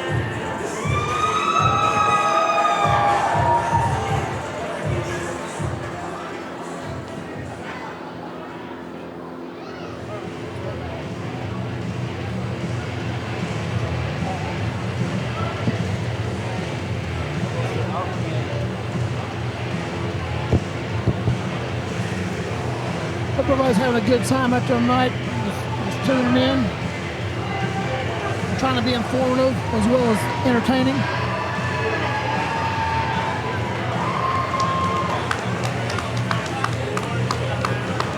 Got Justin Milam coming to the ring right now.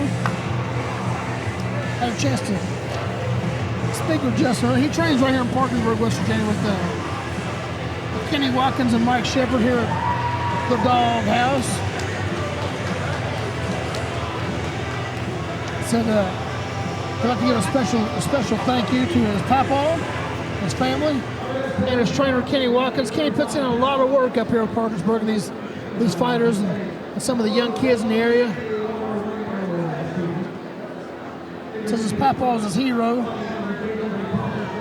He's also a black belt in karate, and you'll see that in some of the stuff he does in the ring tonight because he's very disciplined, very good fighter. And his opponent over there, Blaze Settlemeyer, he's fighting out of Newark, Ohio. So he loves training with in the gym over at VO2. He loves his trainers, Justin Navarro. He's just looking forward to getting out here and performing for everybody.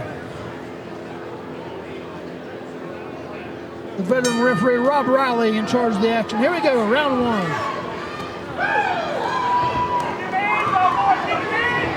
Both these guys throwing some smoke to start the round.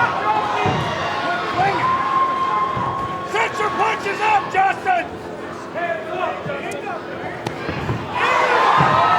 Oh, huge body shot. Looks like might have been a low blow.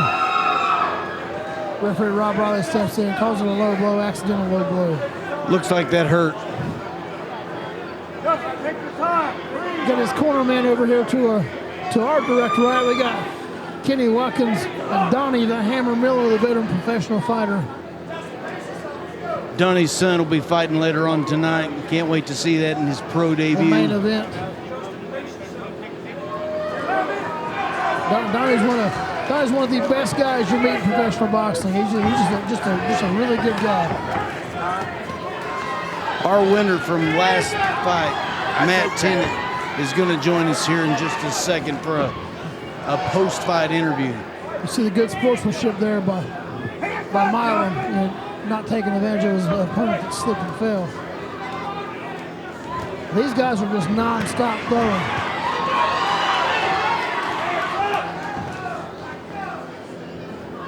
Justin's one of your guys, isn't he, Mike? Justin Milam, yes. He great guy, great kid.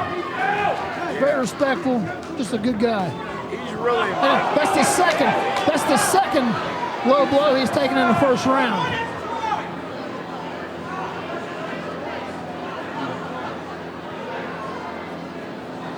Referee Rob Riley just gives him a warning. That's his second fight. That's the thing in kickboxing. It's going to happen, but I've had some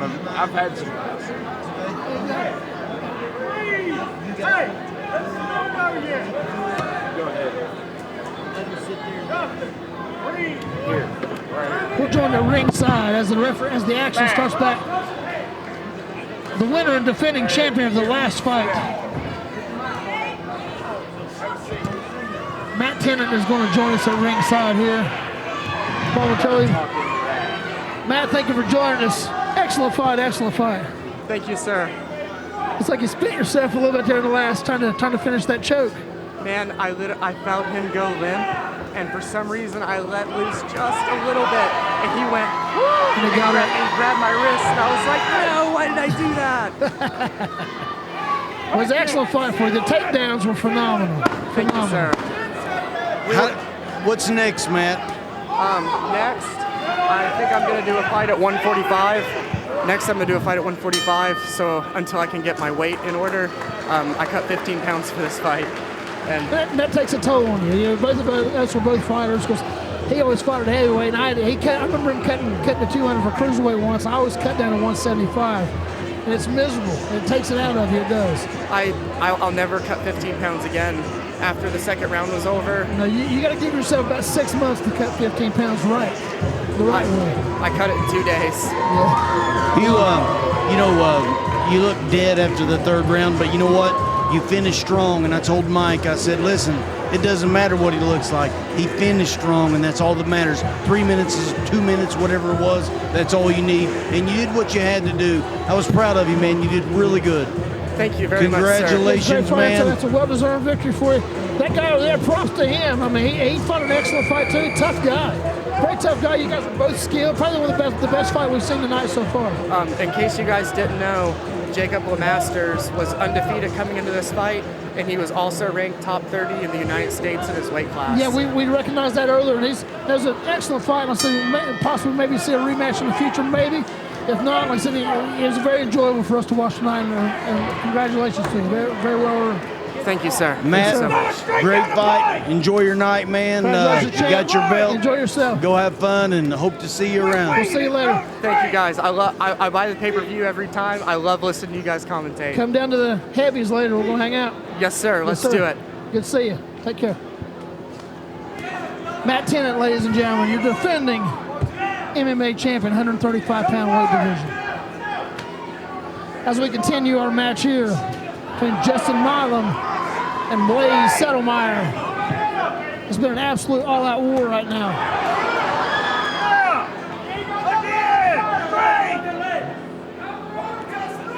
The crowd is really good fight crowd tonight, Jeremy. They're really enjoying the fights. Very, very vocal, very audible, very loud.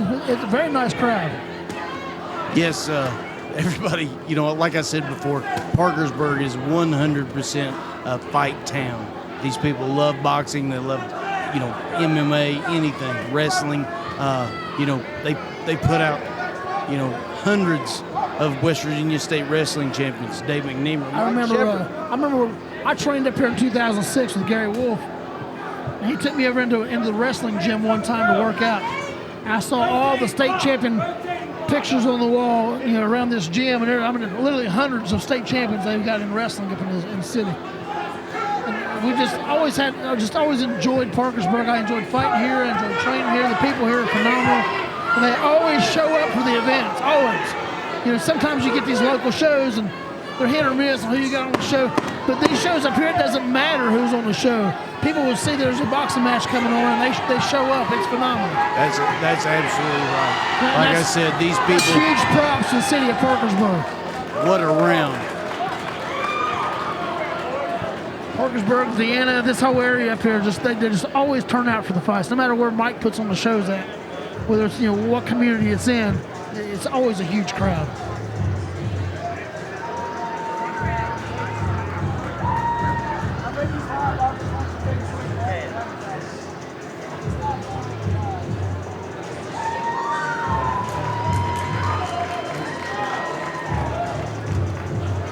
Ring girl Alexis with your third round ring card, coming up in your third and final round. 2 minutes.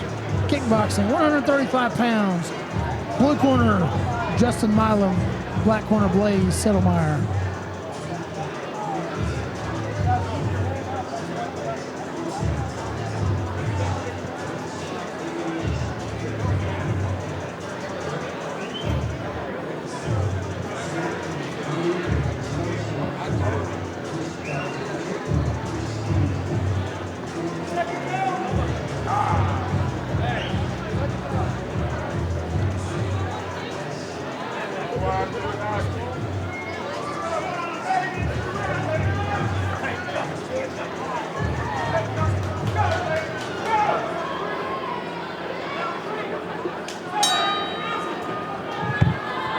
and final round. Here we go. Spinning back fist. Justin Milam is one of my favorite guys to watch because he just always brings the action. Here we go. These guys are going to leave nothing in the ring. Nothing. Here they go. You're right. That was really technical. Spinning back fist, liver kick. I was telling Jeremy, Justin Milam is one of my favorite guys to watch. He always brings the action to you. Always. Oh, he's a warrior.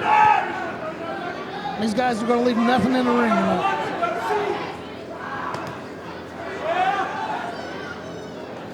I just received another text message from my mother, and she wanted me to tell you, Mike, that this has been a great show.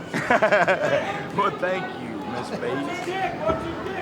All of them are, actually. I'll tell you what, you know.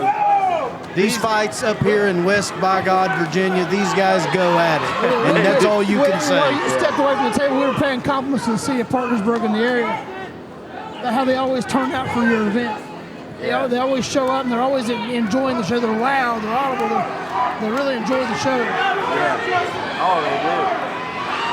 We had some issues with the. Milam goes down. Wow, I didn't see that coming. Milam's out of gas. Looks like he got caught with the right hand. I thought he was ahead on the cards. Referee Rob Raleigh has stopped the contest.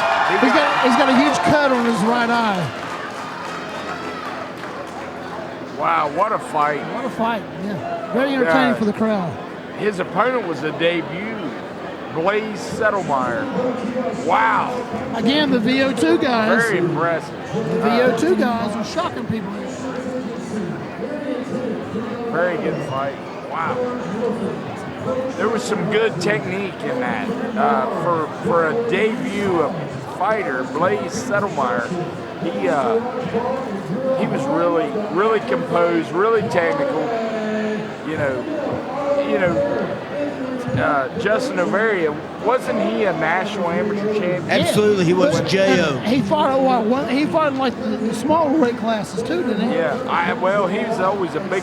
I think he was like in the 190s. He told me he fought in like the 160s or 170s. He might have. When he went professional, he was bigger like he is now, and he had to fight guys like me and bigger fellas. Right, but every fight I've seen him fight has been an absolute war. Oh yeah.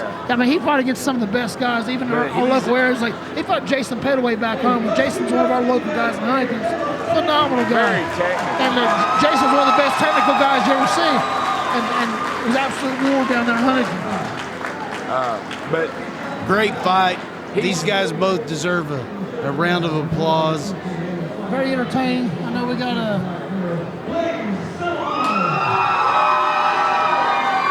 Justin got a little cut on his eye there, plus a little mouse, a little swollen there. So, congratulations to Blaze Settlemeyer. Huge win for him. Heath, Wow, Ohio. that's a very impressive win for Yeah. a debut because Justin Milam's got some experience.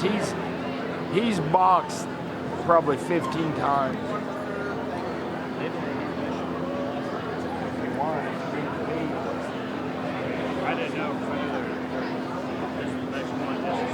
Up next, we have our first and only female fight of the night.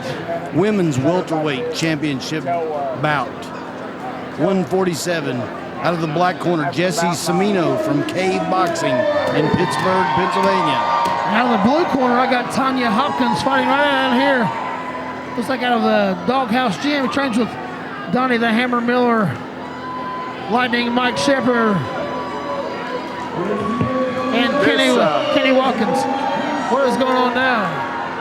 My name is Jessie Smith. I'm 26 years old. Yeah, this is a rematch. These two, they fought in Moundsville. I'm 30 years old. Got a lot of reverb back there, fellas.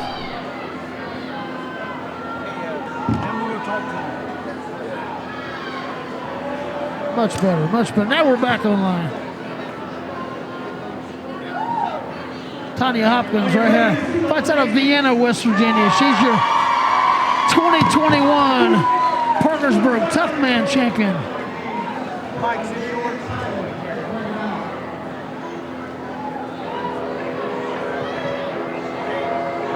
going to be a dandy here.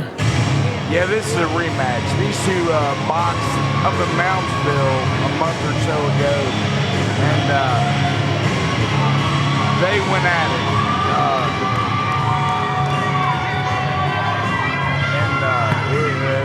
They both won it. This is for a belt, actually. This is for your women's welterweight boxing championship, 147 pounds, 3 2-minute rounds.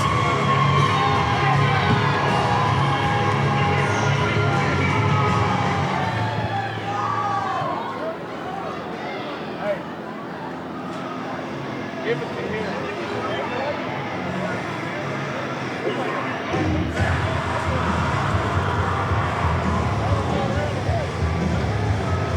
Come to the ring now. The local favorite, Tanya Hopkins out of Elizabeth, West Virginia.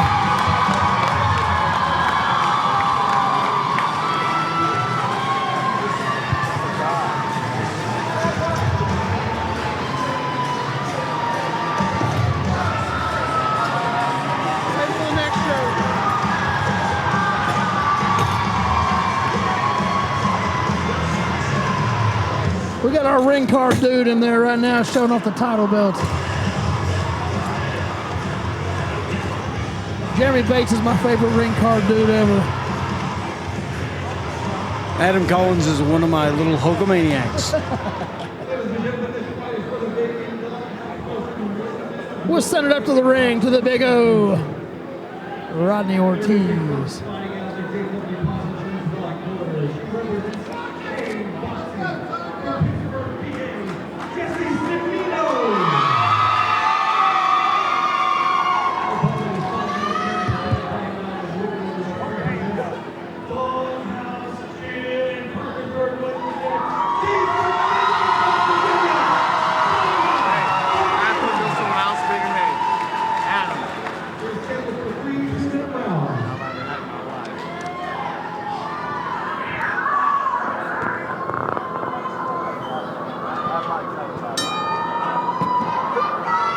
Here we go, round number 1. What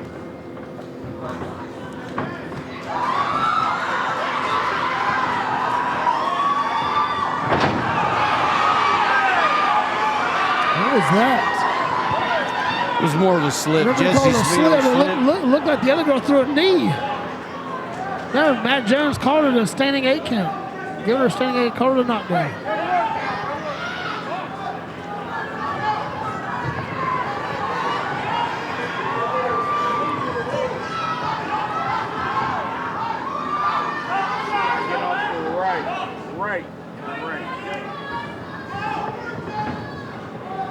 These girls are really going at it. This kind of reminds you of a tough man fight, the way these girls are going at it.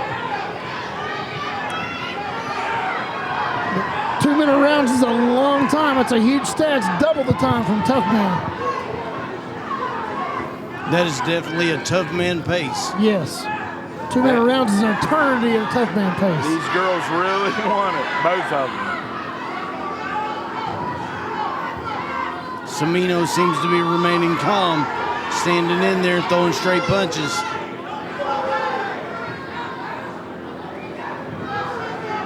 Step 45.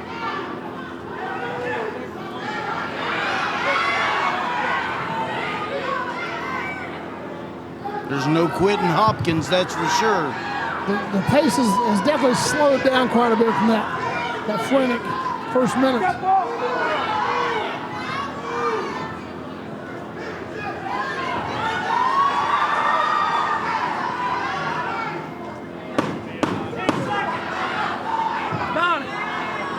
Change angles.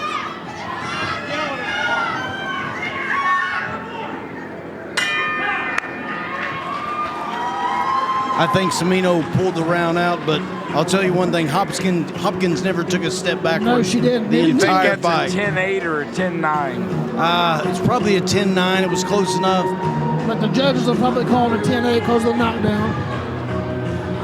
So Hopkins has dug a little bit of a hole she's got to come out of here. If she can keep up that pace, I just don't see how anybody can deal with that.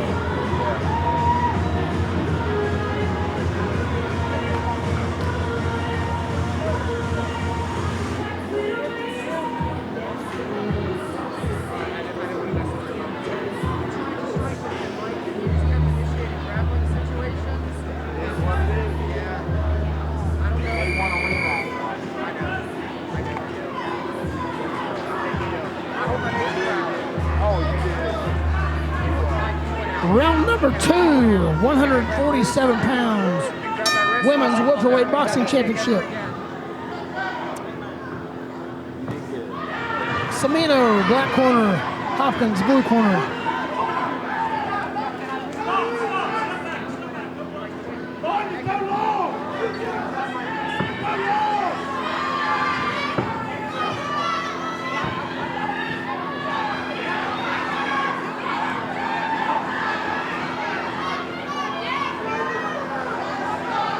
Wow.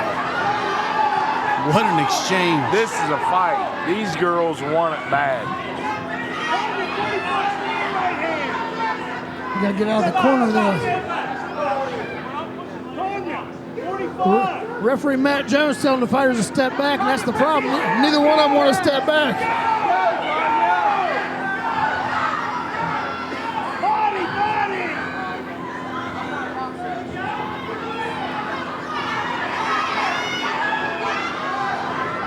Samino here looks like she's a very strong fighter, pushing forward all the time.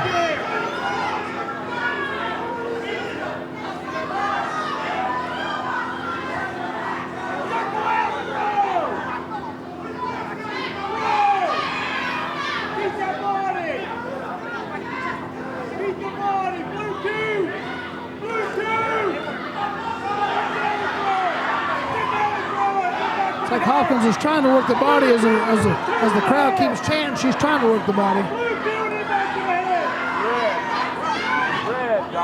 What a pace. Well, these girls are fighting with the 125-pound professional men's pace. 10 seconds to go in the second round. Again, there's no stepping backwards for Hopkins. She just keeps going forward. Into the second round. What a fight. What a fight. Wow. These girls really want it.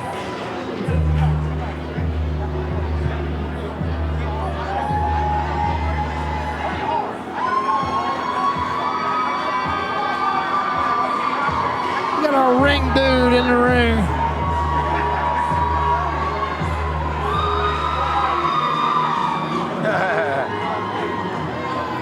Mike, if I can go up there and take my shirt off and throw jelly beans, I'll be a ring dude, okay? Let's do it.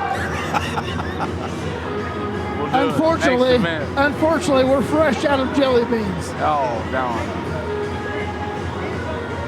If Jeremy's throwing jelly beans, it'd probably be black licorice.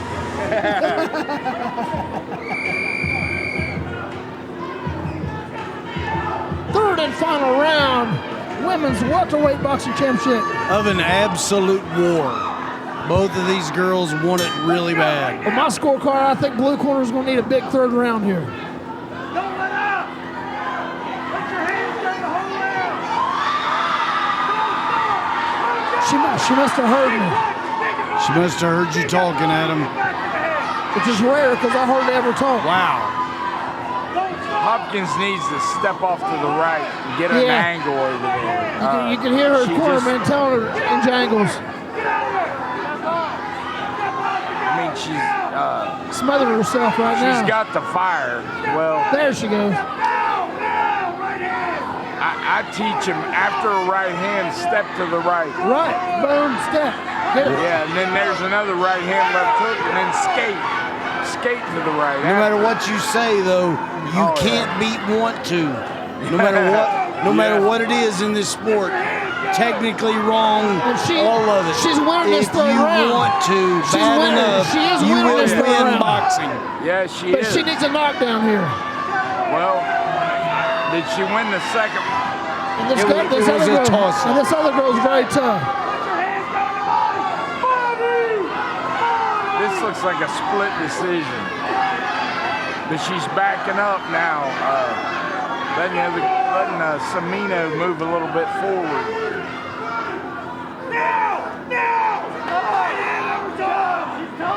I'll tell you, Hopkins at our gym, she does everything we offer.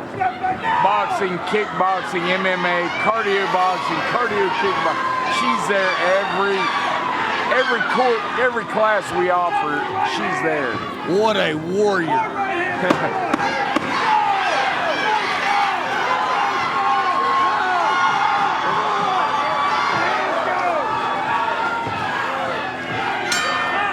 Wow. Great fight. Good Absolutely job. phenomenal fight. Yes. Wow. I wouldn't want to judge that.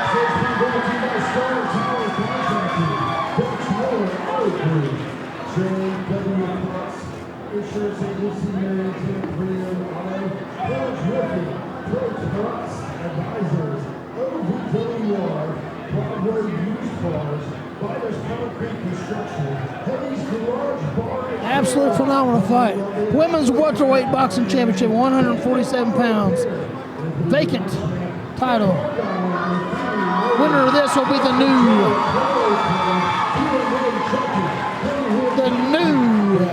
champion.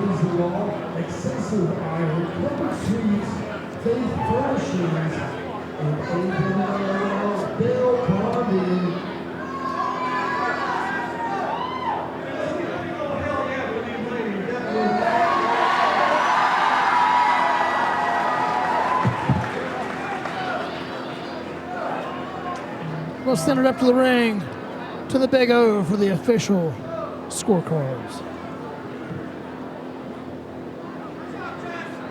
This is one you hate to judge. Yeah, you hate to judge these fights.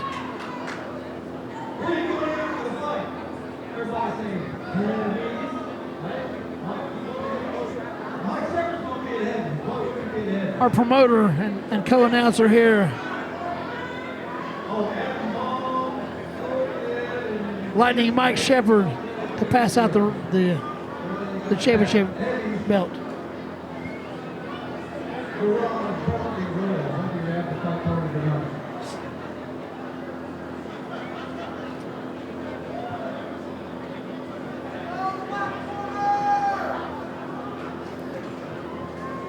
Waiting on the official announcement.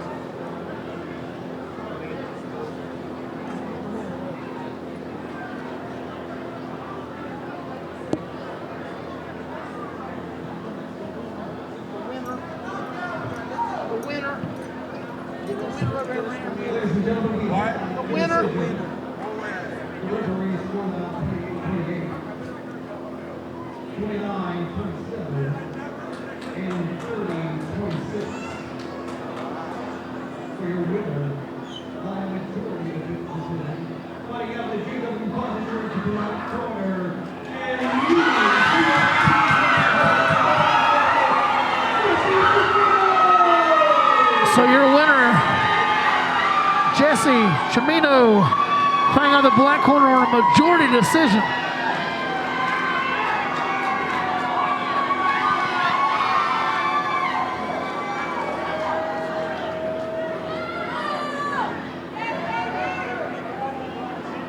Very, very, very, very, very good fight. This could be fight of the night, that's Yes. for sure.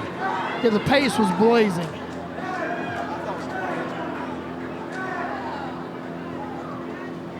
Nothing to hang your head about, Tanya Hopkins. Very good fight. What we got coming up for us? Next up we got, looks like boxing, 135 pounds.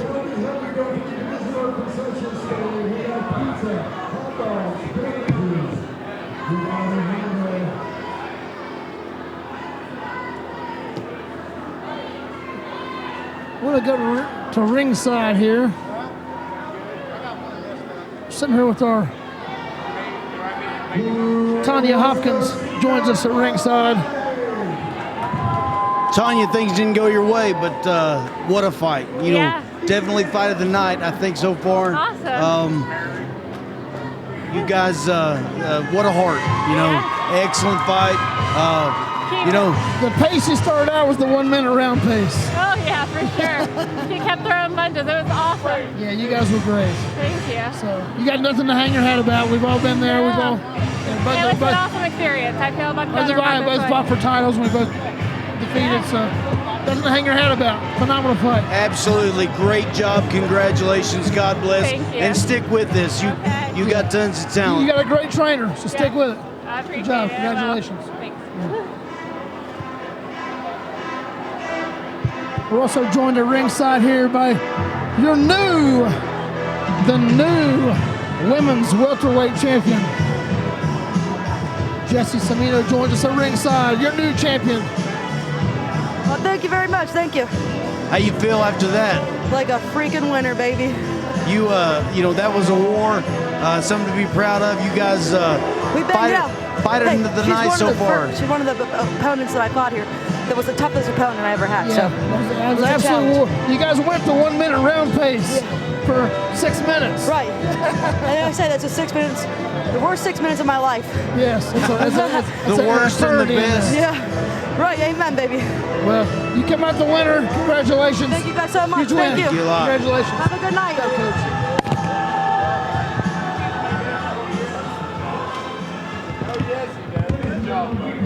Great job by our female competitors tonight. In the ring now, we've got 135-pound boxers, 3 2-minute rounds. You got Theo Yates in the black corner, fighting out of Ransom, West Virginia, fighting out of the blue corner. Zachary Mott, local kid out of Parkersburg, West Virginia.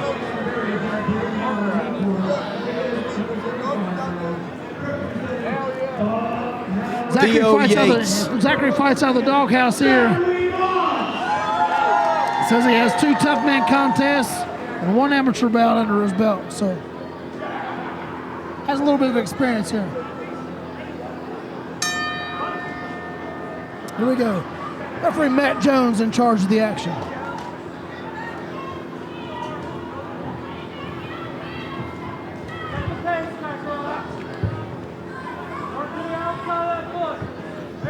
This is a tough assignment to have to follow that fight. Those girls. Yeah, wow. both girls said they enjoyed it and they wanted to stick with it, so that's always good. Oh, they're good kids, those girls. Use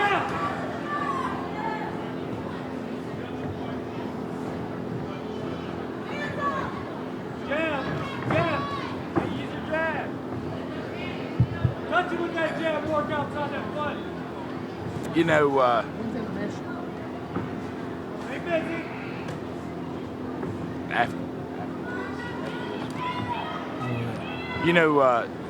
you guys know Lionel Royer. Lionel's over. Great. Lionel's yeah, great. Great guy. He's Theo Yates' trainer out of the red corner or the black corner. Lionel, he what a great guy. Yeah, a lot of people don't know Lionel's been around boxing for years and years and years.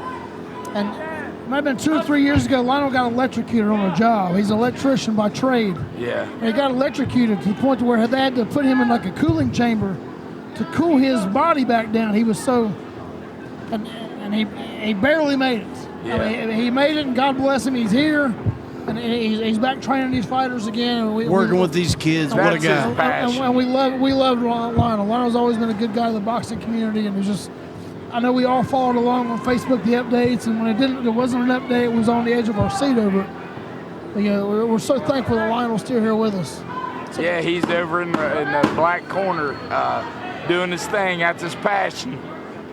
He Square Circle Boxing Gym. He promotes fights, and I don't know if he's promoted any events since his accident, but what a warrior he is.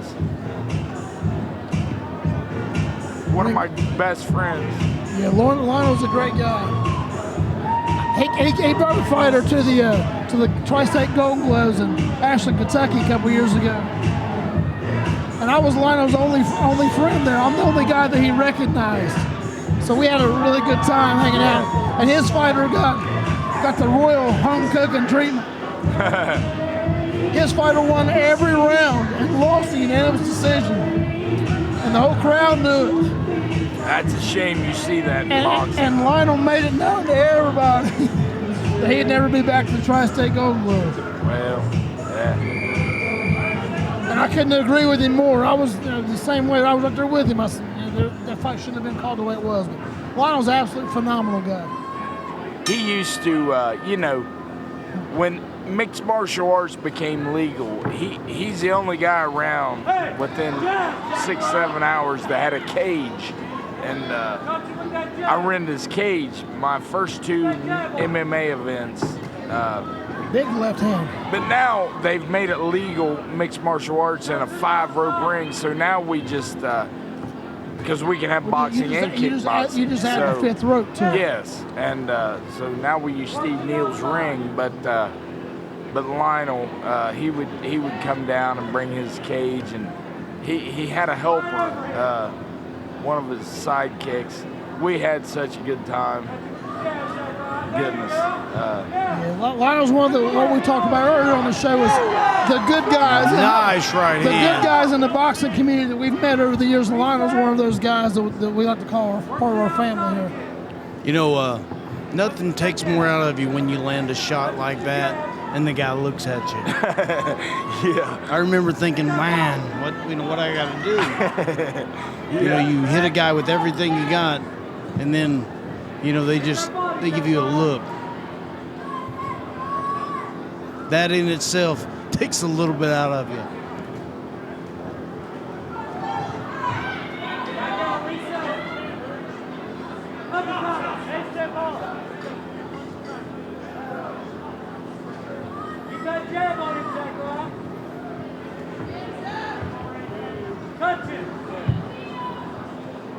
Theo Yates, a southpaw. Zachary Mott fighting out of the orthodox right-handed style.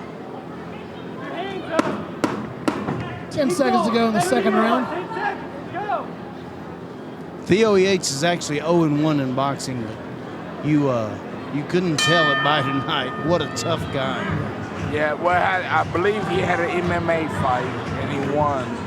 Yeah, he's 1-0 in MMA and 0-1 in boxing, but he's performed well tonight.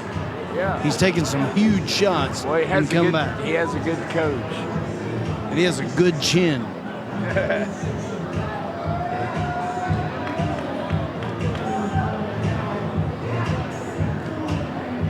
I believe after this fight here, we're going to step away for a break for a little bit for a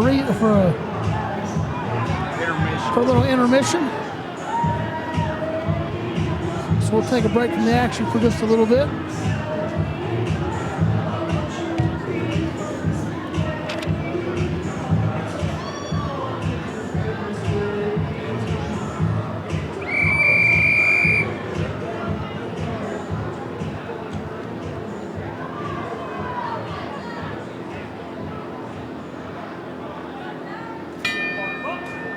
Your third and final round. Third? What they call the championship round.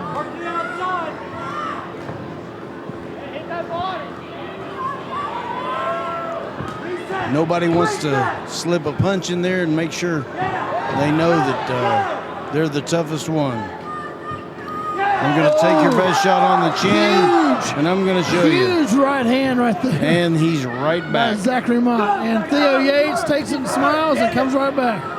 No one has slipped a punch this entire fight.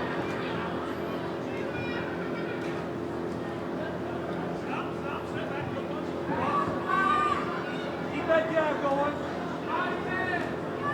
Keep your hands up. Huge overhand right again. And Theo Yates answers back. Answers right back with a straight left hand of his own. Hit that body.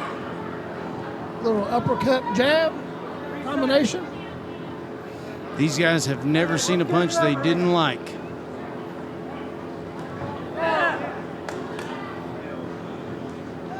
Wow. What a punch. What a combination. What a fight so far. You're not done yet.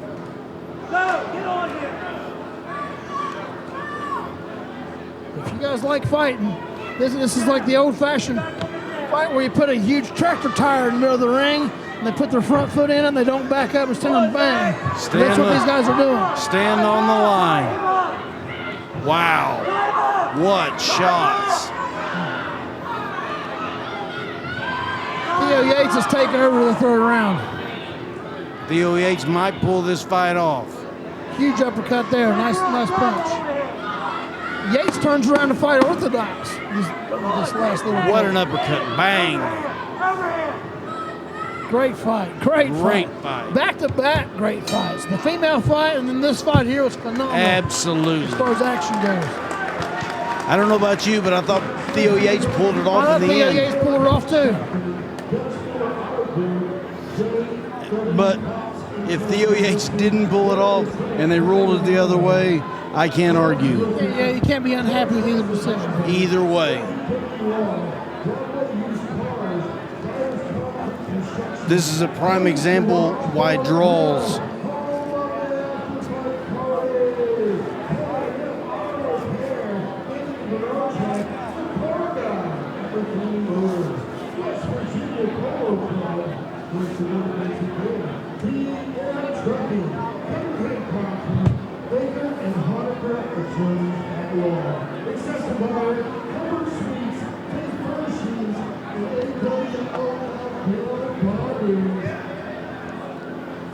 And we have your decision by the Big O, Rodney Ortiz. The Big O.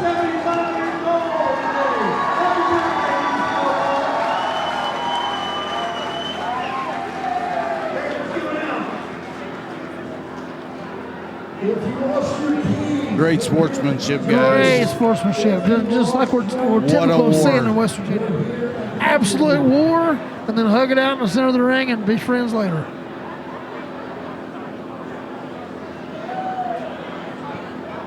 Waiting on the official judges' scorecards coming from ringside from the State Athletic Commission. This is a coin toss. Literally a coin toss.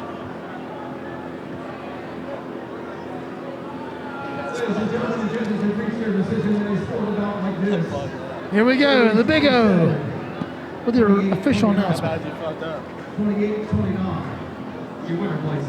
Split decision. The blue corner pulls it out on a split decision. No, Zachary Mott out of Parkersburg over Theo Yates. Woo! No argument from me. What a fight! You can't, you can't discard the effort.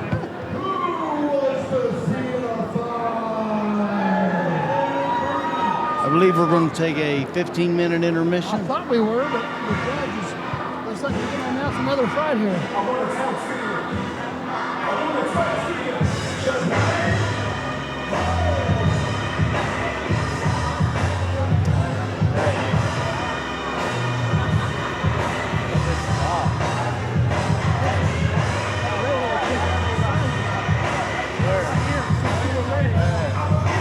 That's why her boyfriend tough man. I know.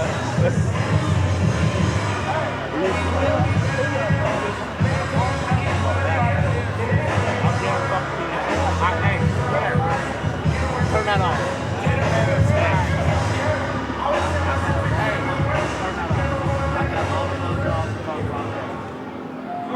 That's on your hobbies. There ain't nothing like it. I ain't never.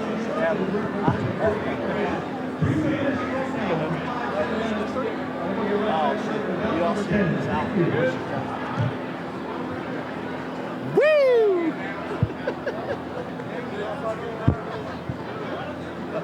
We're joined at ringside by the nature boy, J.R. Dallin over here. Get on there. No. I gotta go. When I won the Portsmouth Tough Man, I fought the Portsmouth Ohio Tough Man Championship in 2004, and I won it.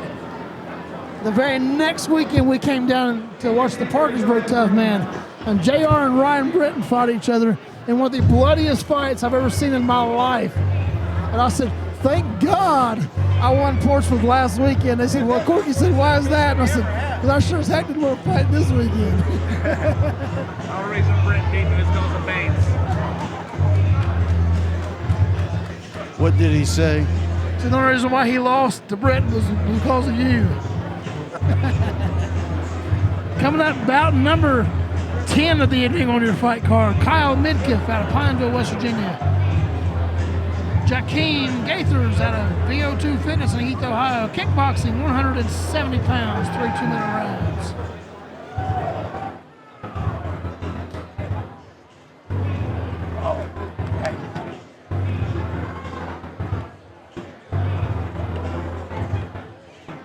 So, Kyle, he fought my last event, MMA. He's not a ground fighter, but he's really technical on his feet, like his kicks and punches. I remember watching him fight the last show. He's very technical. Reminds me of a Kyokushin karate fighter. He's really technical. This should be a really impressive fight. And you know, Gators comes out of VO2 Fitness. You know he'll be ready. But even though he's a debut, he looks the part. He looks like an athlete. He's fit and ready, it looks like. I mean, he looks like a fighter for sure.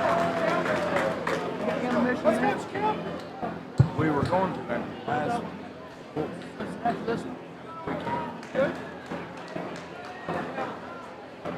Here we go. Rob Riley in charge of the action in the center of the ring. Round one. An immediate head kick for Kyle Midkiff. Again, thank you all for joining us tonight here in Parkersburg, West Virginia. Southside Rumble 6. Get Jeremy the Beast Bates, Lightning Mike Shepard, and myself, the Atom Bomb, Adam Collins at ringside.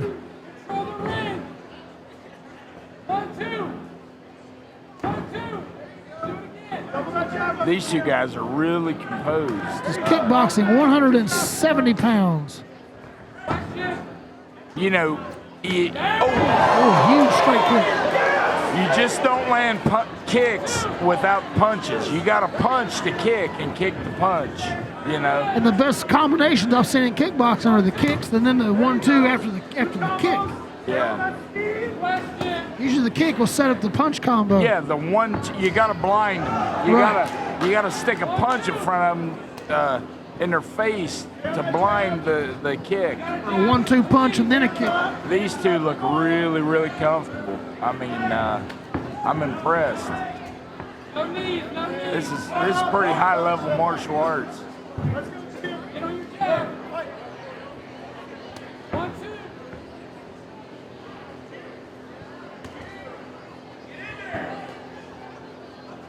But you know,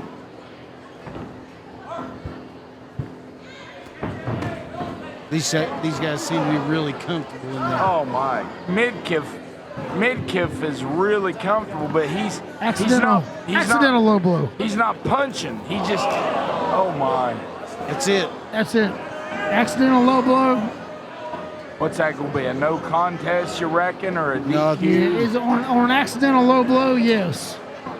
That'd be a no contest. Jakeem Gaithers. Accidental low blow and then vomits in the corner of the ring.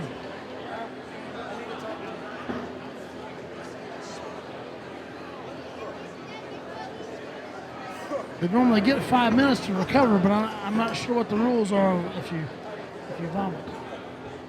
I've only seen that one other time. Jeremy Bates trained the guy in the Golden Glove several years ago.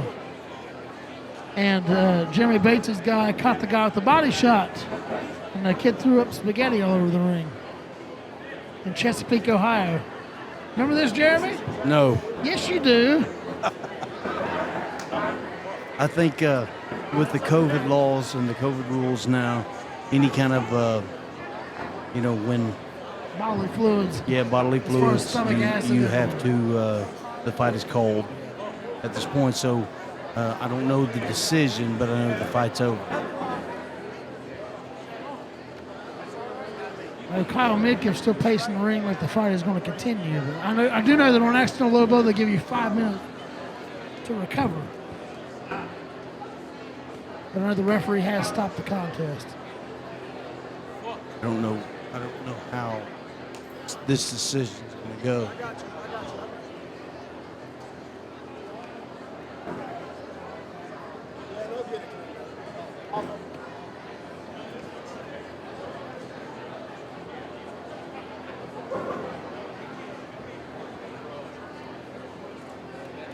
That was my worst fear. You remember me training in the gym over and over and over every day. I would throw up. I would train so hard. I would throw up in the gym every day because my worst fear was to get in front of everybody and to throw up. And it was just something like my worst nightmare.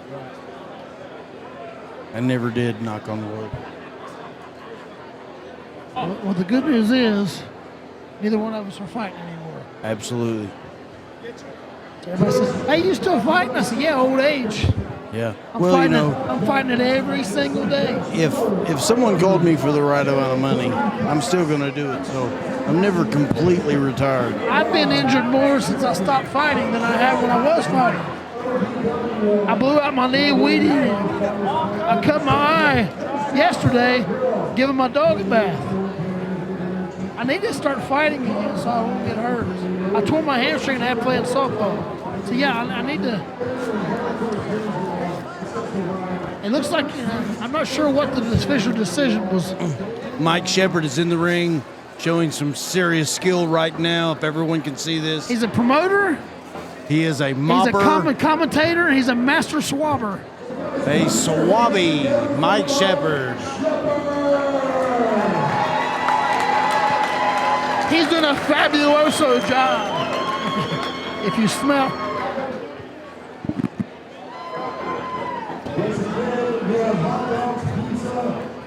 Fabuloso. Great job. Great job, Mike Shepard. He's the master swabber. How'd they rule that? A no contest? They declared that Chop as the winner. Ladies and gentlemen, the last round has been ruled a no contest. That fight has been ruled a no contest. And we couldn't go to the official scorecards. It's an accidental foul. It's ruled a no contest. We're really looking forward to that one too, because both these guys are putting on a good show. Seems like a right decision to me. Correct. Maybe we'll see this rematch in the future. Yeah, out there don't mean as much. With no Chuck involved. I'm not. Mike Shepard is showing some serious skills. Look at those feet. Great foot movement by the former champion. Mike Shepard is showing some serious skills in the ring right now. Nice foot movement. It's going to make somebody good place in there. The winner of that fight was Chuck.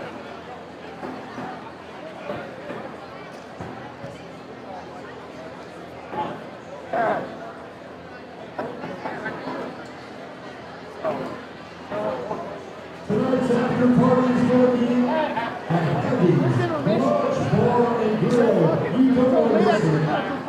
I know, they brought him out. He told everybody but the announcer. Why you got to be here? Yes. Give me the mic. Trophy is cancer free. Join us in celebrating Carnival Style. Building a raffle. There's a raffle right now that will also be for cancer prevention. And it's a plaque of West Virginia. You get $1 for one raffle for $5 Apparently we are not going to intermission. We're just going to keep rolling with it for the time being.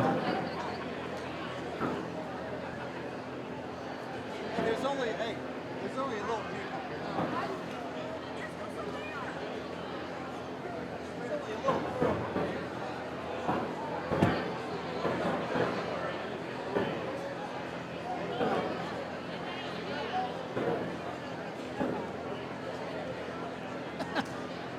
We're enjoying the very entertaining text messages from Mama Beast, Treva Bates.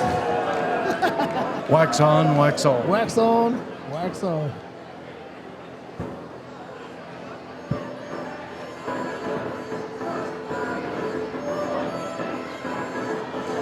So again, I'll ask the question to Lightning Mike Shepard. When is are we doing an intermission tonight? So far, no. We've been non-stop action tonight. Do you want to do one? Listen. Do you want to do one? We'll do one. No, let's not do one. Let's not. Let's just keep them going. Let's just keep them fighting. We got a guy coming to the ring now. Mike. It's like 6'12". his coach told me he was 7 foot tall. But I really didn't believe it, man. He might be 7 foot tall. His name is Leon Moshify. He's actually from Europe somewhere. But he's in Paintsville, Kentucky This now. is bout number 11 on your scorecard. Hey, Jeremy, if you were boxing this guy, what would you be thinking? I'd be thinking, You'd be thinking rib cage, weren't you? I'd be thinking, I got to put my head right on his chest and beat him up.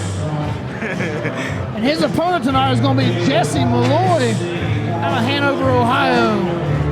A 9 amateur fights, 7-2 record, high school wrestler. Fights out of VO2 Fitness. Hey, wrestlers make really good fighters. I doubt his opponent was a wrestler.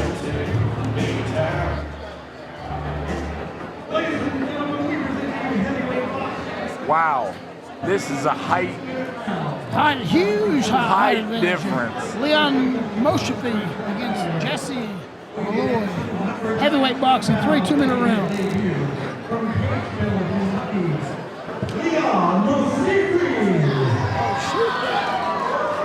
I believe he's German, from Germany. His coach told me about him.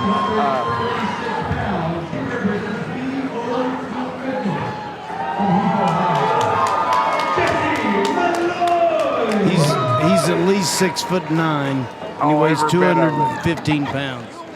Every bit of it. Robert Riley, the official, is probably 6 foot tall. Maybe he's got 10 inches on him. Hey, this motherfucker's taller than the guy. He's taller than the guy that knocked out down in Kentucky.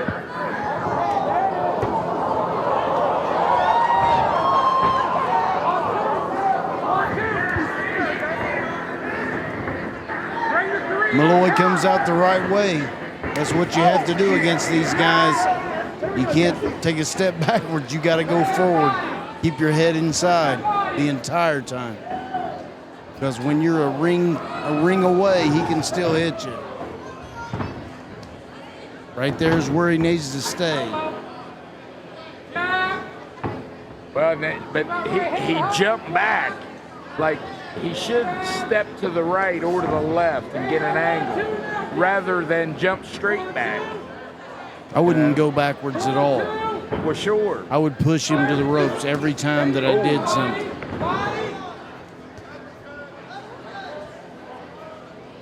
These big guys, you can get under them and push them wherever you want them to go. Moshefi needs to use his reach a little bit and create a little space. Stick that jab. He don't mind fighting on the inside.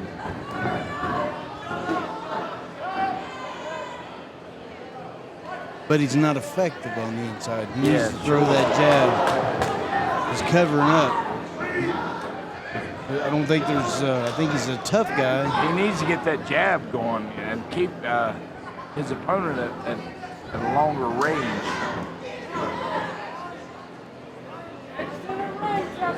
This is really interesting. A 7-footer versus maybe what, 5'10", 5'11".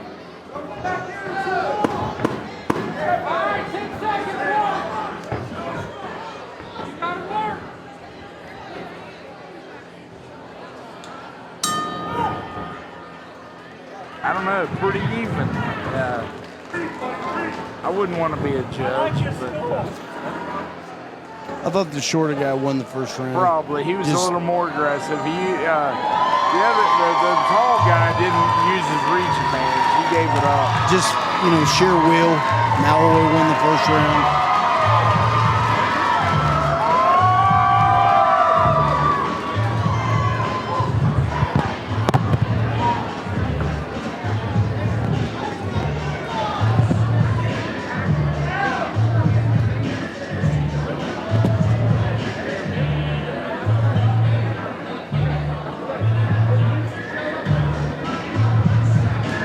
Who'd you give the first round to? Malloy. thought just from sheer 1-2, he stayed on him. He pushed him. He made it his fight. Tall guy can take control and dictate the pace anytime he wants, but he didn't let it happen.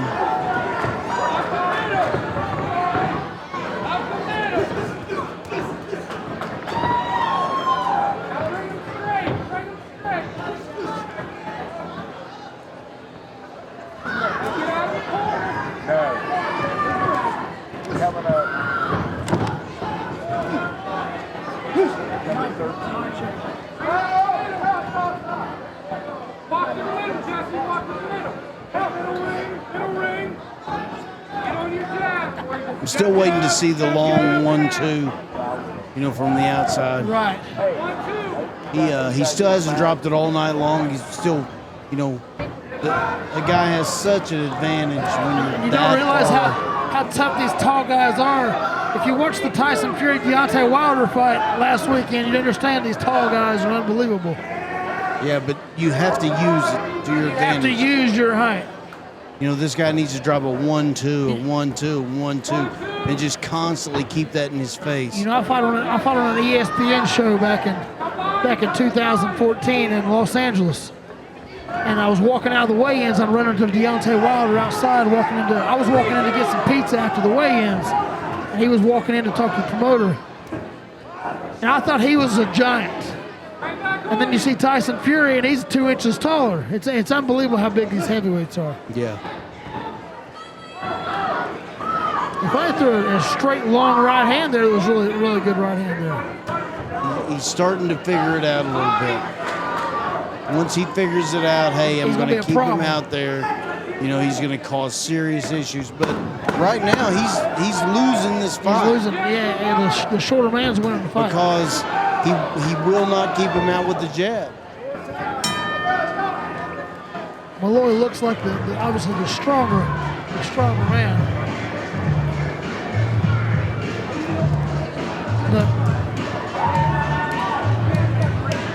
But Sheffy's not using his reach to his advantage. Got to keep that long jab in this guy's face.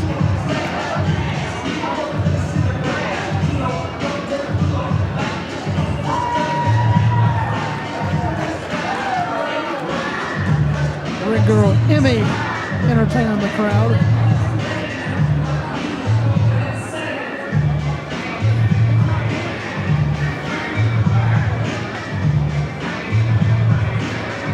Insane in the membrane.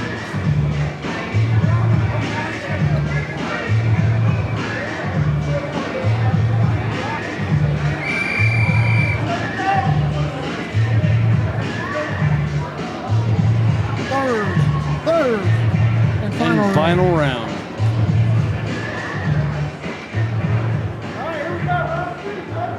Black corner, Leon Moshefi.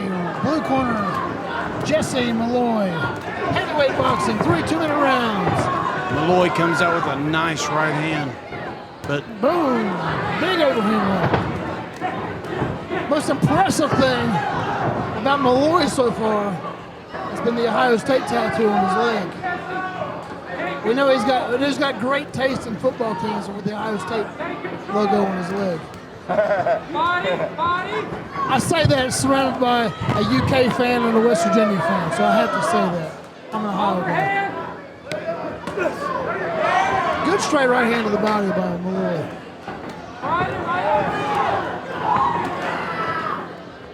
Good action in the third round so far. Moshefi answers back, and he keeps telling him to come on. There's not any quitting this kid. No, I just wish he would use what he had to his advantage. You being a heavyweight, Mike being a heavyweight, I actually fought 2 or 3 fights at heavyweight at the end of my career. You don't understand how big of a reach advantage, how big of an advantage it is having that reach. When you and then when you actually use your reach advantage. When you fight a guy and he hits you from across the ring and you think, wow, I told the story earlier. I fought a guy at 178 pounds that was about 2 inches taller than me. He was from Haiti. He had this real long arms. He threw a jab. It seemed like he was across the ring from me and hit me in the forehead with it. And the whole crowd simultaneously at the same time, I said ooh in my head. The whole crowd said ooh too. It's unbelievable when you use your reach advantage. Yeah. How important it is. It's a huge advantage. Finishing strong here is Malloy. Both guys are, this is a war. Every fight tonight has been a war. Just give credit to the matchmaking of Mike Shepard here matching these fights up. This is an absolute phenomenal show.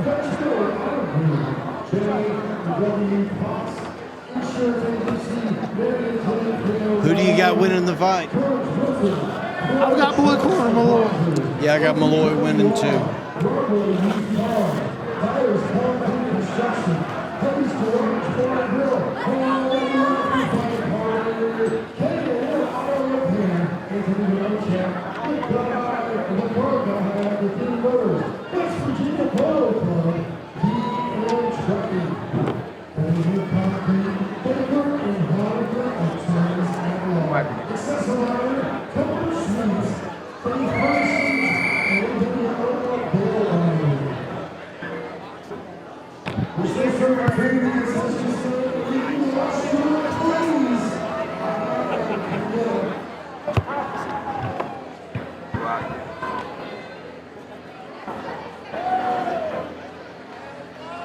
Never use that white rope.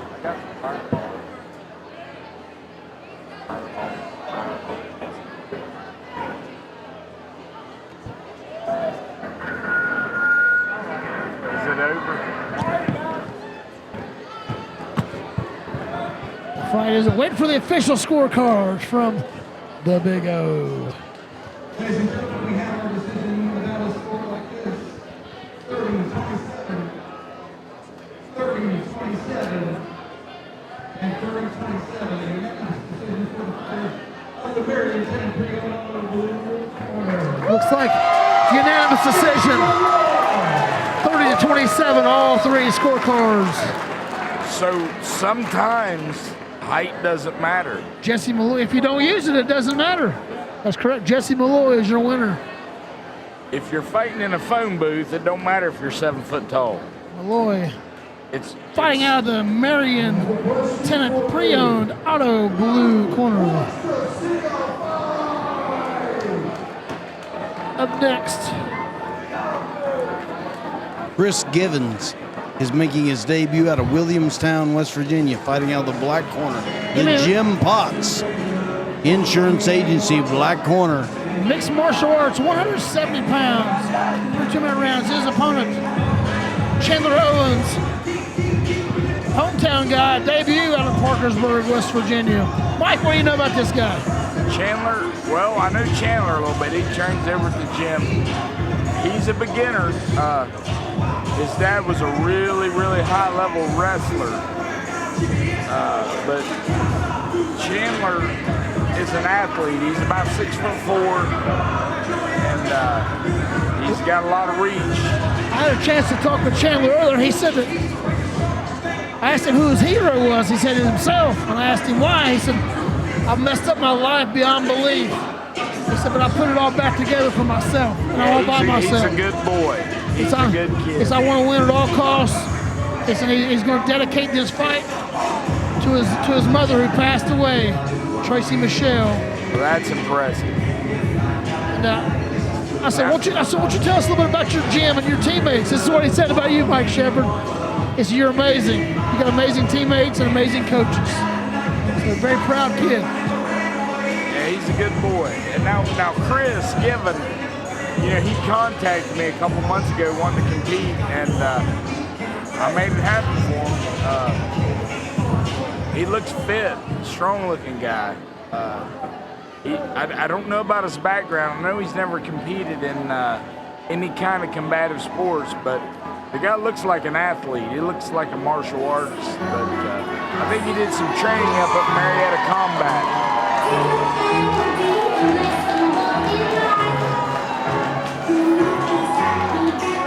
I spoke to Chris Givens earlier.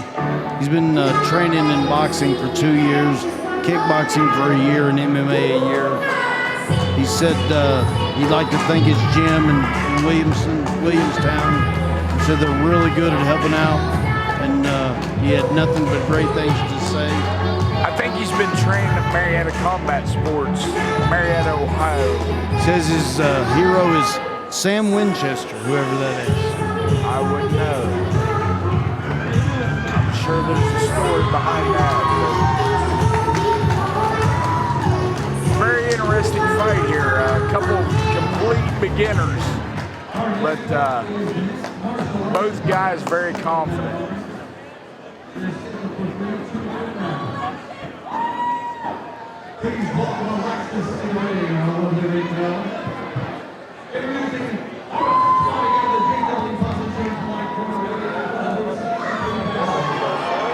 Ring girl Alexis in her Stars and Stripes Old Glory bikini. We really didn't need a flag for the national anthem. We could have just had Alexis stand up there. Well, yeah. I'm sure most of the men in the audience would have saluted.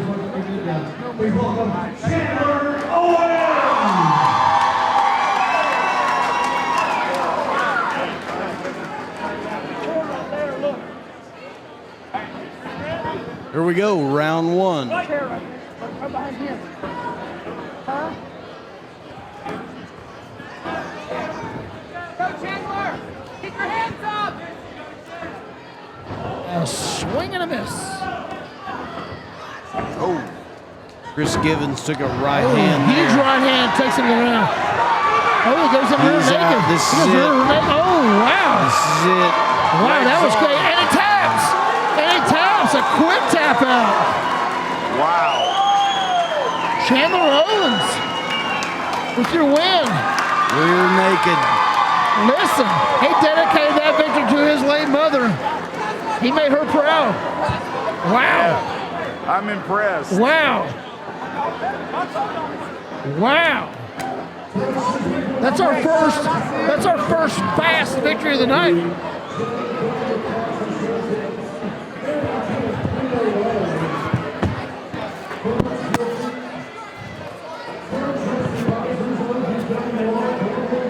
Wow. I'm impressed. I'm very impressed. He's seen the opportunity. He grabbed it and snatched it up. Rear naked choke. He gave it to him. He gave him his back. He landed that big punch that dropped him to his knee, and then he just immediately sunk it in. Immediately. Great We're win. going to take a 15-minute intermission after Great this. win. What a the guy. announcement of this fight.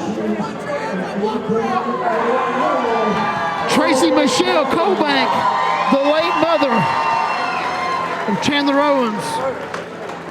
He dedicates his victory to you. God bless you.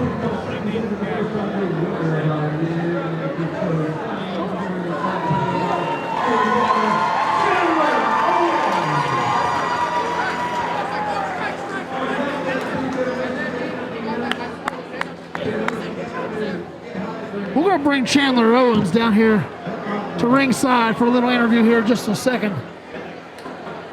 As my partner Jeremy the Beast Bates goes over to bring him to the table.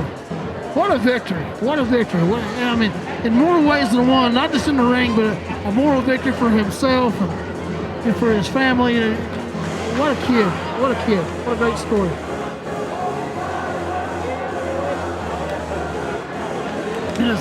In his amateur debut. Finger out of my right to my left ear. In his debut fight out of Parkersburg, West Virginia. Chandler Owens joins us at ringside. 1-0. How you feel? Good. I'm feeling real good. I felt good before the fight. You look super skilled. I mean, you put him to his knee on a big punch and immediately sunk the choke in. I honestly wanted to stay standing up. That's where I feel most comfortable. But when he gave his back up, I kind of was like, I'm gonna get out of here as soon as I can. Absolutely. You saw it and you went right for it, which is a very seasoned move. So, tell us a little bit about yourself. We saw you dedicating this victory to your mother, and I've talked about it a lot on the pay-per-view. But tell us a little bit about your mother and what this means to you. So I was raised by a single mother, and I had her my whole life up until I was about 19, 20. She battled with cancer and passed away. So I want to dedicate this to her. After about 1920, I've been on my own since then, so that's why I put that on there. Well, that's great, man. Well, congratulations. Brought me to tears, man. Brought me to tears. What's next for you? What do you think? I'm ready to sign another fight, honestly, as soon as I can. I wanted to fight on the last event, and my coach just wanted me to wait and get a little more prepared. And now I'm ready to get it rolling. Are you happy you waited, or? Yeah, I feel a lot. Yeah, I actually do. I am. But now I'm ready to get in here as soon as somebody. You're in a good place. You got a good gym. You got great trainers. Stick with it, man. Stick with it. Thank you, guys. Congratulations. God bless. Thank you so much. And hope to see you soon. Hey, I hope to see you guys soon. Chandler Owens, ladies and gentlemen. Class guy. We're gonna take a little recess here. We'll be back here in just a bit.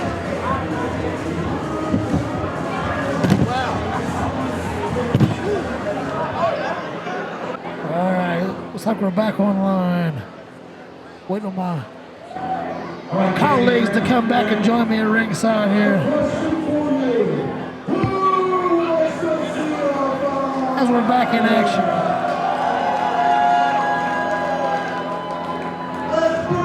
We got the heavyweight boxing battle of champions. 3 2-minute rounds. Jeffrey Mychek from Winchester, Virginia, Queen City Boxing Gym. He's the Street Beefs champion. Taking on from Parkersburg, West Virginia, Tugman champion, Zach Hardiman.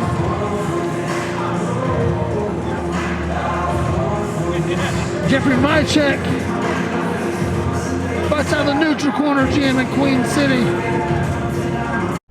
Jeffrey Mychek, 38, fighting out of Queen City Boxing Gym and Neutral Corner in Winchester, Virginia. Zach Hardman, 29 years old, Parkersburg, West Virginia, train out of Doghouse Gym.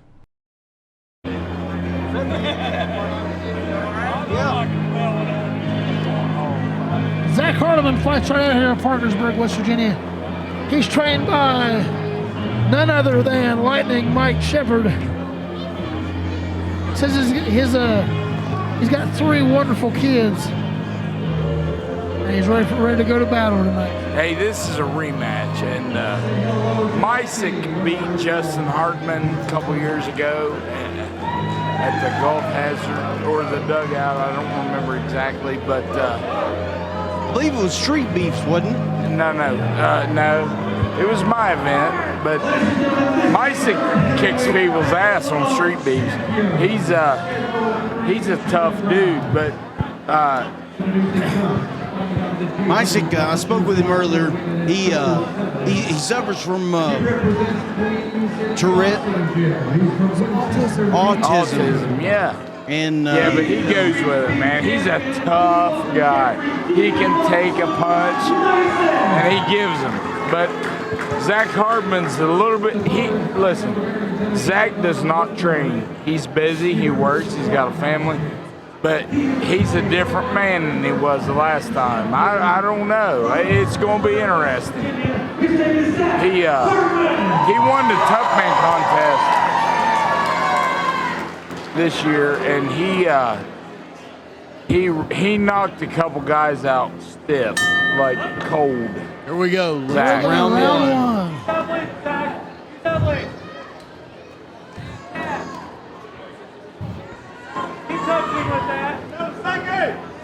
And he's about 6'5". I saw him he's really long. He's really long. But he'll punch with his feet a little bit. He's really got his life together. He works hard. He's a family man. He's a good old boy. He's improved his life. He's a winner. Mike, you missed it after the last fight. We had Chris Givens over here. Oh, did we? And what did he have to say? That's it, right there. We had our champion from the last fight over here. Chandler Owens joined us. Chandler. And got to talking about his mother passed away from cancer. I was a crying mess when I walked out of his interview. So it took me about 5 minutes to compose myself. Yeah. Oh, he's a good kid, really buddy. dedicated himself to the sport after losing his mother. He's another guy. Like, he's similar. Like, said he messed up his whole life, and you helped put him back on the track, and he's very proud of you and proud of himself. And man, what a kid, man! What a story. Yeah, he's a good boy. So he just started speaking, the tears just started flowing. I had to get up and leave. Yeah. That's the thing about this stuff. Zach Hardiman is dominating this fight so far. He is keeping him so far away. Yeah. Mysek can't get to him. Mysek, he's giving a valiant effort. Looks like when Hardiman's throwing the jab, he's actually sticking it this time instead of just palming it. Yeah, look, he's completely composed. He's not even breathing. He's comfortable, relaxed.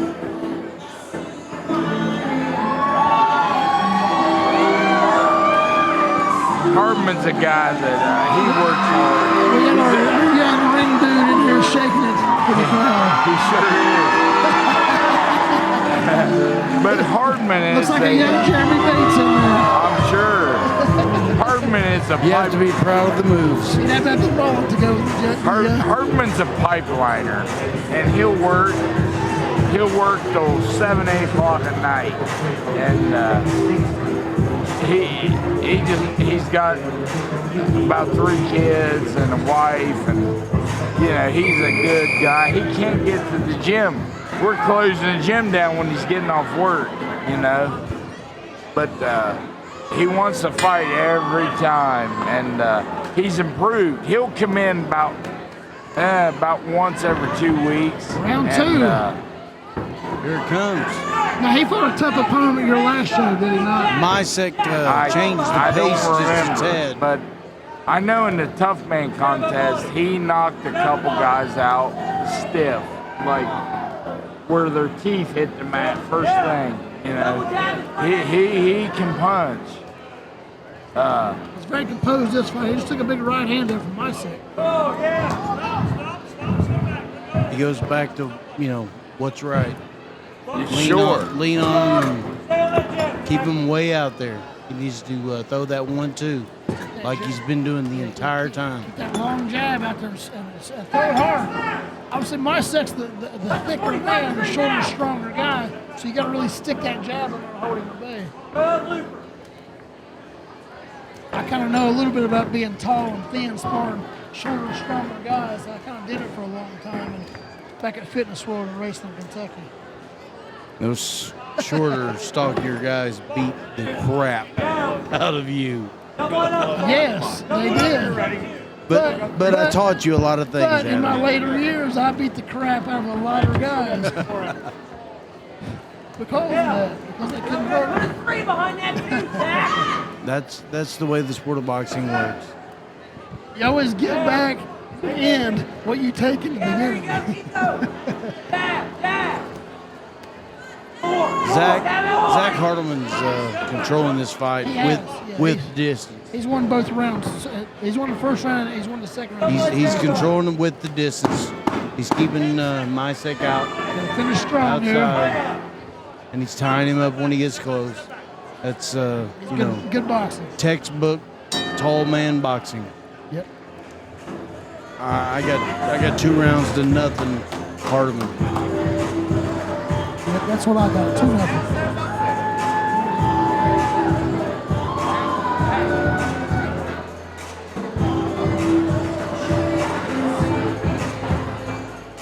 Justin Milam working his corner. Looks like he's recovering from his little. He's taking a little blood oozing out of his gash in his eye. God bless America. As ring girl Alexis representing the Stars and Stripes. She's a recent addition to Fitness World in Raceland, Kentucky. We'd like to say thank you to Corky Sayers and Fitness World in Raceland, Kentucky. He's kind of put in a little bit of work with me and you over the years. A little bit. Just maybe a minute or 2. Here we go, the third and final round. They touch him up and probably gonna need a big third round out of Mysek here. It looks like he's going going for it all right here in the last 2 minutes. These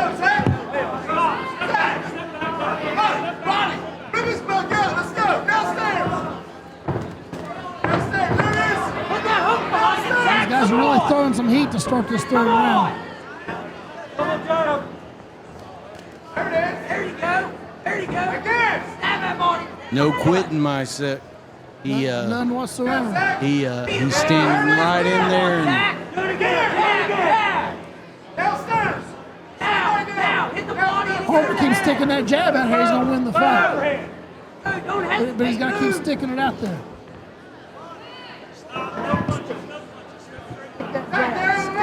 Stick a jab out of his body and it go up to the head.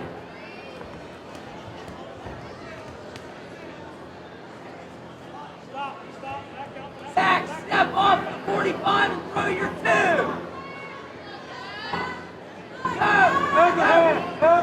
Very, very, very competitive fight here. Now, he goes back, Very entertaining. Man, what a show we put on tonight so far. And Zach Hardiman fighting out of the blue corner here. Jeffrey Misek fighting out of the black corner. Battle of the champions, heavyweight boxing. Your third and final round. it's been an entertaining fight. Very good fight. Misek has come forward the entire time, just trying, but he just can't overcome the distance. Hardiman has put in front of him. Sometimes. Good straight punches by Hardiman there. Planted his feet and let him go straight. Nice right hand. Great fight.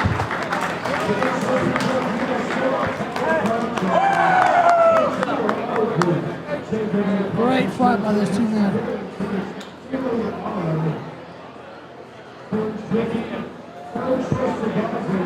We're going to stop each fighter after the fight and talk to them and see how they feel. We're going to interview these guys when they leave.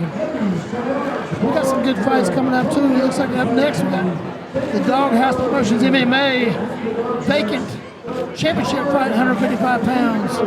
Jacob Beach, Street Beach champion, taking on Kyle Eckert from Parkersburg, undefeated 4-0. And we still have the pro boxing, 130 pounds, debut of Sean Miller, sponsored by DM Trucking, fighting out of the Marion Tennant pre-owned auto blue corner.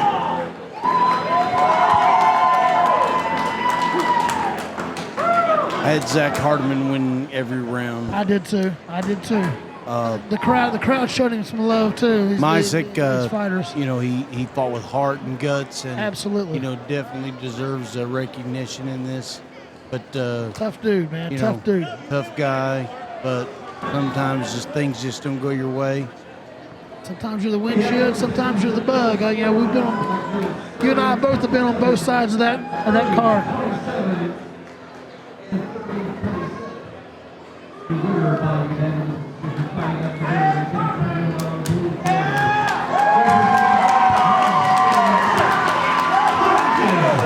Zach Hardiman is your winner on unanimous decision out of the blue corner. Great fight. We're going to get Zach Hardiman and Mr. Misek over here for a brief interview. Both of these guys need to be congratulated for the effort. Both. Misek continued to come forward the entire time, and Hardiman just kept him at bay with his size.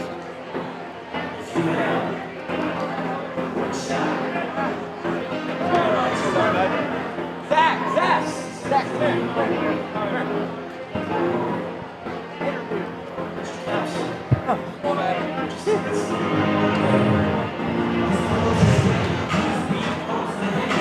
We are joined by Jeffrey Misek. How are you feeling, Jeff? Feeling great, man. Great fight. Listen, things didn't go your way tonight, but listen, what heart and guts. You performed great. You made it an entertaining fight, and fighters grow from things like this. Oh yeah. Listen, I'm extremely proud of you. I'm a Tourette syndrome guy, okay? So I understand what you go through. Thanks. And for you to overcome what you go through every day, it's a miracle, man. And I'm very proud of you. Thank you, sir. Very proud of you. Well, you know what the running gag is now? I won the first one. He won this one. We got to do a rematch. We got to do a third one. Mike Shepard, we got to do a third one. We'll make sure it happens. Heck yeah. Congratulations, brother. Any plans for upcoming? What do you got going on? Well, basically, we got the obviously Street Beast coming up in probably November. BBB Federation I'm part of. And I'm making an announcement tonight for everybody. Demons moving to Parkersburg, West Virginia in December. I'm going to be part of all you guys. You want to see me turn pro. Yes, sir. That's a fact. Yes, sir. Awesome job, man. Thanks, man. All right, brother. Congratulations. God bless. Great job. This is Jacob Beach, 20 years old, fighting out of Squared Circle in Inwood, West Virginia. Kyle Eckerd, Doghouse Gym, 33 years old. I've just been training hard, grinding it lately, back-to-back fights, looking for the win tonight. Going to be the first title win for me. And then it's on to December for another lightweight championship, just out here grinding. Well, I kind of I took it easy. Most of the time, if I get in there and get into a bind, I just turn it into a fist fight. That's what you did last time I saw you fight. Yeah, and it's always worked out good for me if I got the stamina. But I figured I'd play it a little smarter with him. And you were very, very composed. You used your jab. You did an awesome job, man. Congratulations. Thank you. Any plans? What's coming next, Zach? Whatever me and this man right here can decide. Whatever your man, Mike Shepard, decides, right? Yes, sir. Tough man's next. Yes, sir. All right. Absolutely. Well, congratulations. God bless. Great job. Thank Hope you. to see you soon. Thank you all very much. Zach Harmon, ladies and gentlemen. Thanks, y'all. All right, now up next, MMA Doghouse Promotions, 155-pound championship. Let's turn it on to the Big O.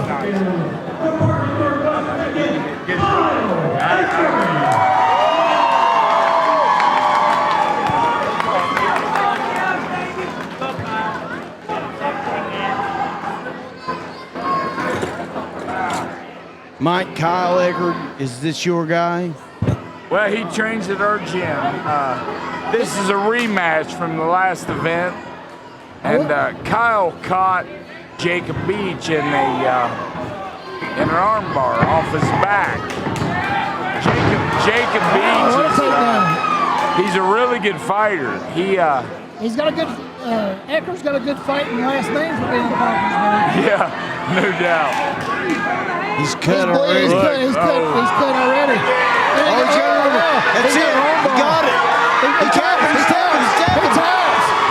tapped. Wow. And he's with a nasty cut. Wow, what a fight. Man, he turned that out of nowhere. Wow. He was getting pounded and turned that into an armbar. Bleeding everywhere. Nasty cut over his eye and locks out an armbar. Wow.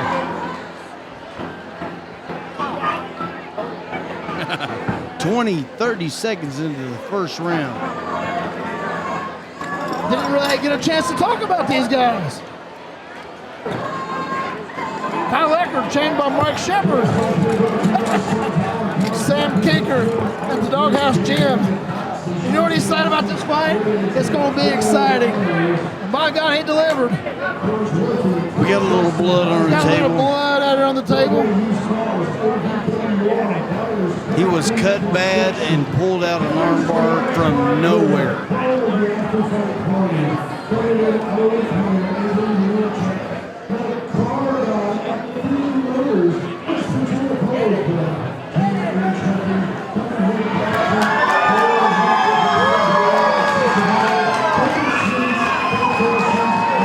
How's that for action? Wow, what a fight.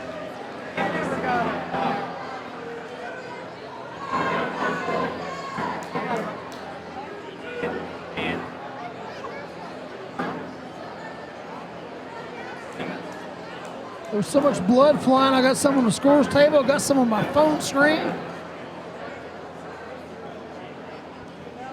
What a fight. Out of nowhere. He's cut. He's on his back. He pulls an armbar. You know, what a fighter. That's what you love about the fight game, man. Any fighter is one punch away from changing the fight. One punch is all it takes. One move. Obviously, he just showed you. One punch cut this guy. The next turn, you turn around, he's an armbar tapping out. Unbelievable.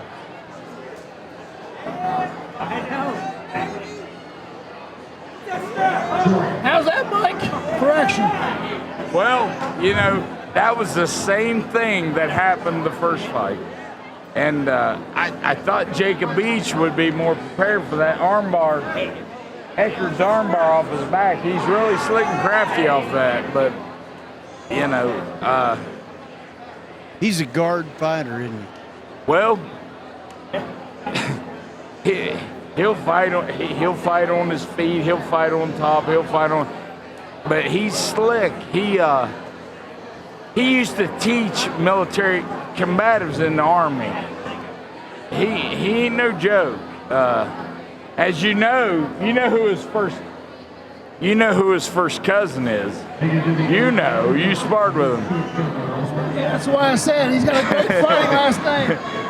Dustin Eckerd. His cousin's a hell of a boxer. He's probably one of the best boxers to ever come out of. I sparred Dustin before he made his pro debut. And I'll never forget Mike said, you're going to have to fight this guy because he's green and he's a phenomenal athlete. So he's going to come straight at you. And we went 3 rounds of Doghouse in Glenville. And I had to kill him to keep him off of him. Yeah. And then later on, as it got better and better, I couldn't stay with him in the ring because he just boxed circles around everybody that come to the gym. His right hand is so hard. It's Dustin's a freak. Yeah. And I was always bigger than him, and he weighed less than. He was always bigger than me, and weighed less than me for some reason. He's just a freak of nature. Yeah. And one of those guys, just goofy. Yeah. But Kyle's a little different. He's a grinder. He's a dirty guy, you know. But he's slick on his back for sure. We would stop him for an interview, but he's got get him here. He's got to go get his face fixed up. He got a nasty gash over his left eye.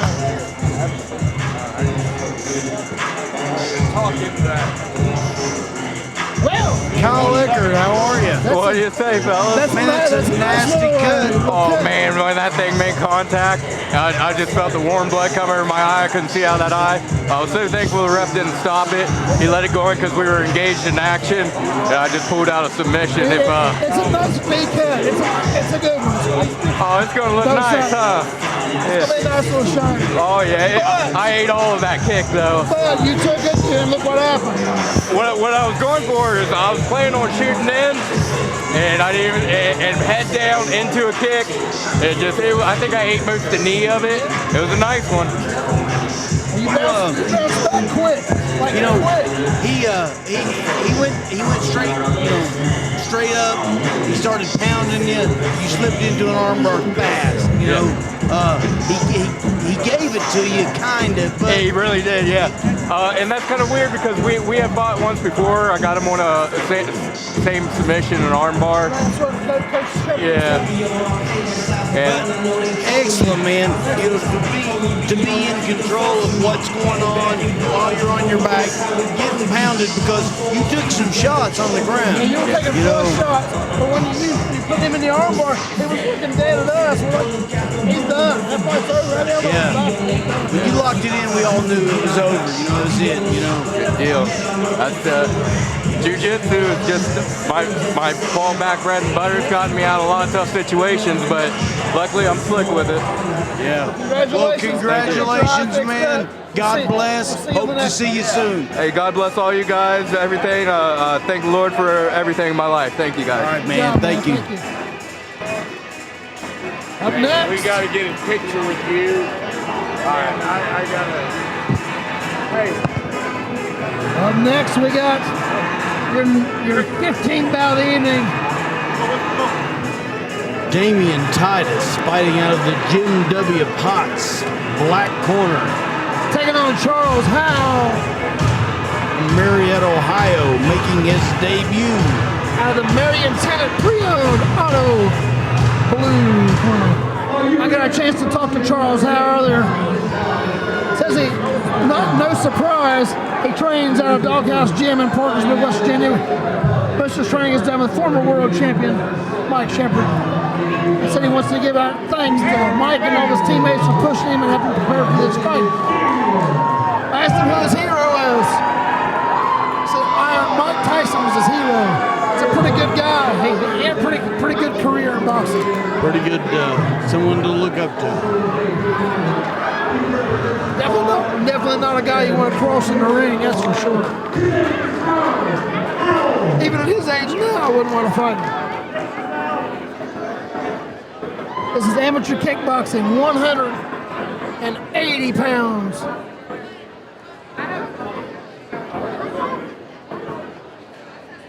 I asked Damian earlier, what's his prediction of the fight? And he said, I win. That's all. I-W-I-N, 4 letters. I win. And immediately a straight kick to the midsection.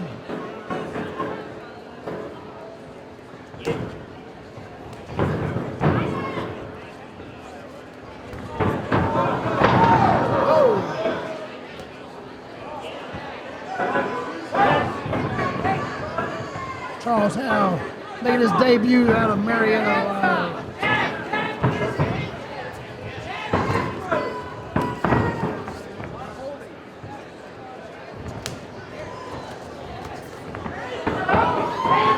These guys are swinging. They're swinging some leather.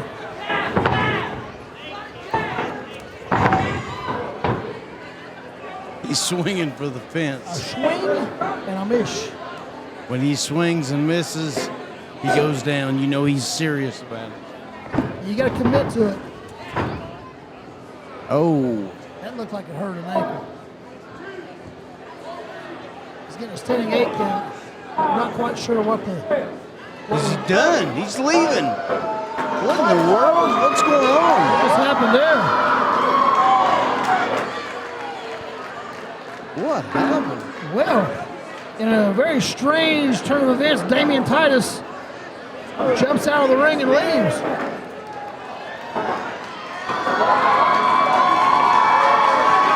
So your winner will be Charles Howe making his debut out of the Doghouse Gym.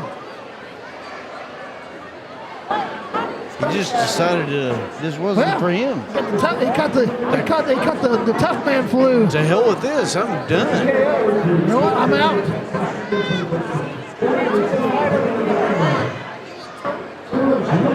And he's back. He's back. No.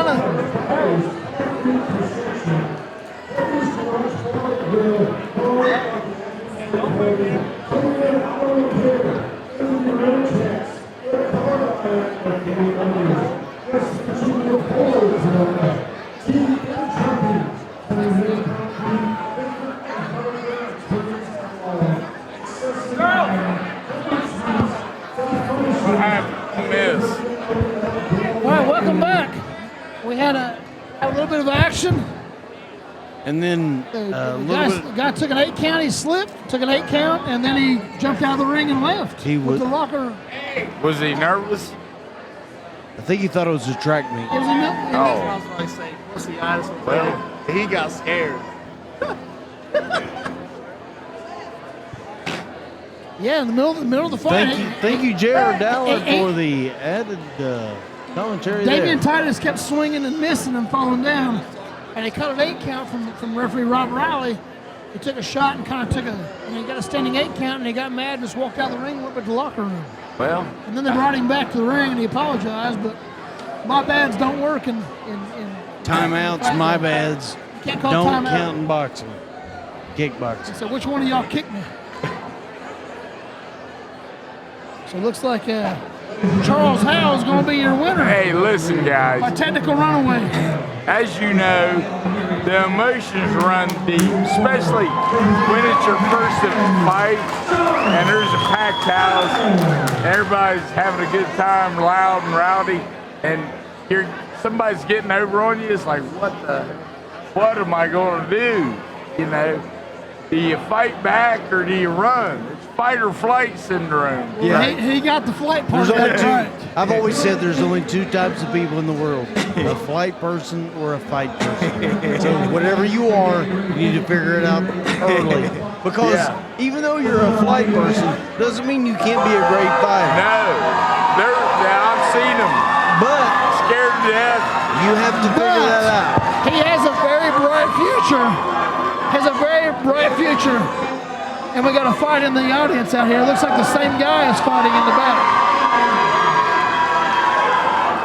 He has a very bright future as a track star. Yeah. He can run track and field for the next Olympians. Well. Hell. Okay. We have our main event of the evening coming up next. Is that what we got? Yeah. That is what we have. The main event. This ought to be Andre Donovan from New Philadelphia, Ohio, making his pro debut against Sean Miller from Parkersburg, West Virginia.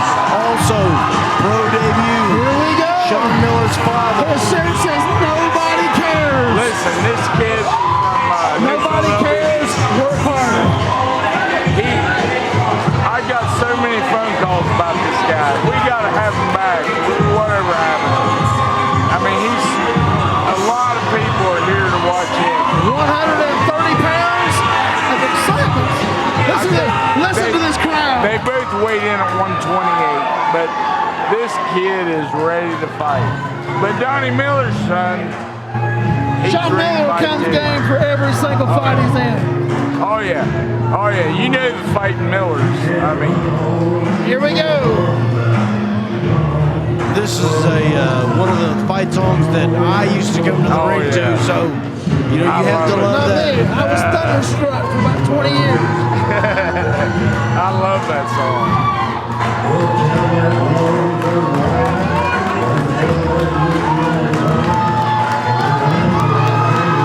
If you look at it close, Jeremy, he looks like Donnie Miller about 20 years ago.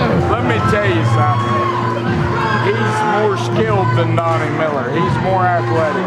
My God, if he's got Donnie Miller's heart, though, he's going to be a handful. Well, sure. I mean, he will be a handful. But Donnie Miller will fight anybody, anywhere, anytime. He sure would. He don't care if it's a phone booth, a parking lot, or a boxing ring. I'm Sean Miller. I'm 23 years old from Parkersburg, West Virginia. This is my pro debut. I trained with Mike Shepard out of the Doghouse Gym. Andre Donovan, 24 years old, T County Boxing Academy, Yerkesville, Ohio. Do you think it's going to go the distance, or you call it quit? I don't know, but I'm calling tough man pace the first round. Maybe. And then a dog fight. Ring girl Emmy getting the crowd fired up tonight.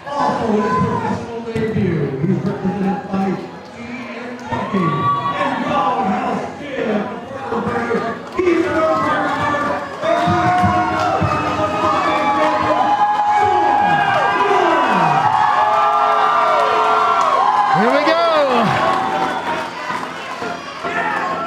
Well, Miller definitely has a height advantage. Looks like about 4 inches. Matt Jones in charge of the action. But they're the same weight, exactly. 128.6, I believe.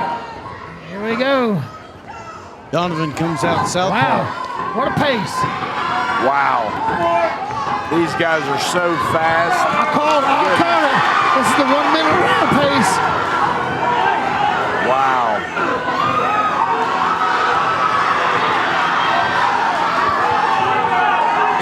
And the crowd is loving it. Wow, good.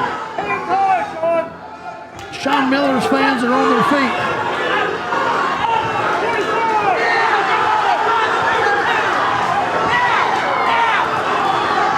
You just can't help but think Donovan cannot keep that pace. There's no way. If he can continue this pace, he's a phenomenal athlete.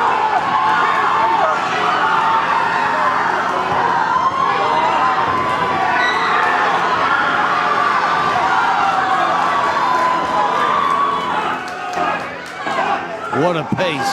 Wow. Miller needs to establish the jab. Come out with a hard right hand and a left hook. Keep that southpaw. Straight. Miller needs to throw that straight right. And the hook back. You step around to his left. Yeah, 40. We call it a 45-degree step. And throw your right hand. Miller goes down. Miller's down. And his trainer is throwing the towel in. That is over.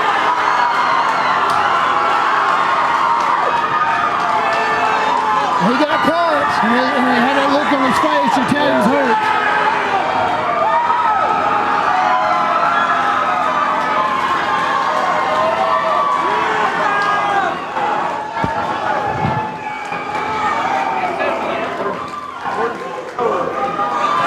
Your winner, Andre Donovan, his pro debut out of New Philadelphia, Ohio. Wow. So he had a little bit of amateur boxing experience out of T County Boxing Academy. His coach is Lee Crusher. I said, what is your prediction on this fight? And what did he say? Round 1 finish. He was right. He came ready. Wow. I called the tough man pace, and he smothering pressure. He committed to it. A guy that short, he fight like that. I'm impressed. Be pretty strong.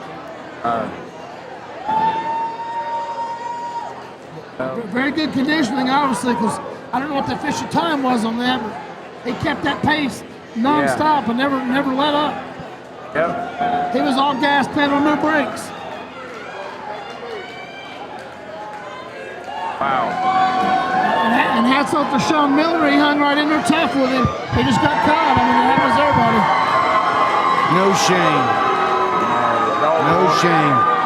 Yeah, I hate that for Sean, but he'll be back. But his trainer is his dad, Donnie Miller, and he threw the towel in protecting his son from future damage. I mean, those guys are tough. There'll be another day. And Sean probably would have got up and tried to fight again, knowing that he was in, even though he was in the shape he was in. So that's a good stoppage.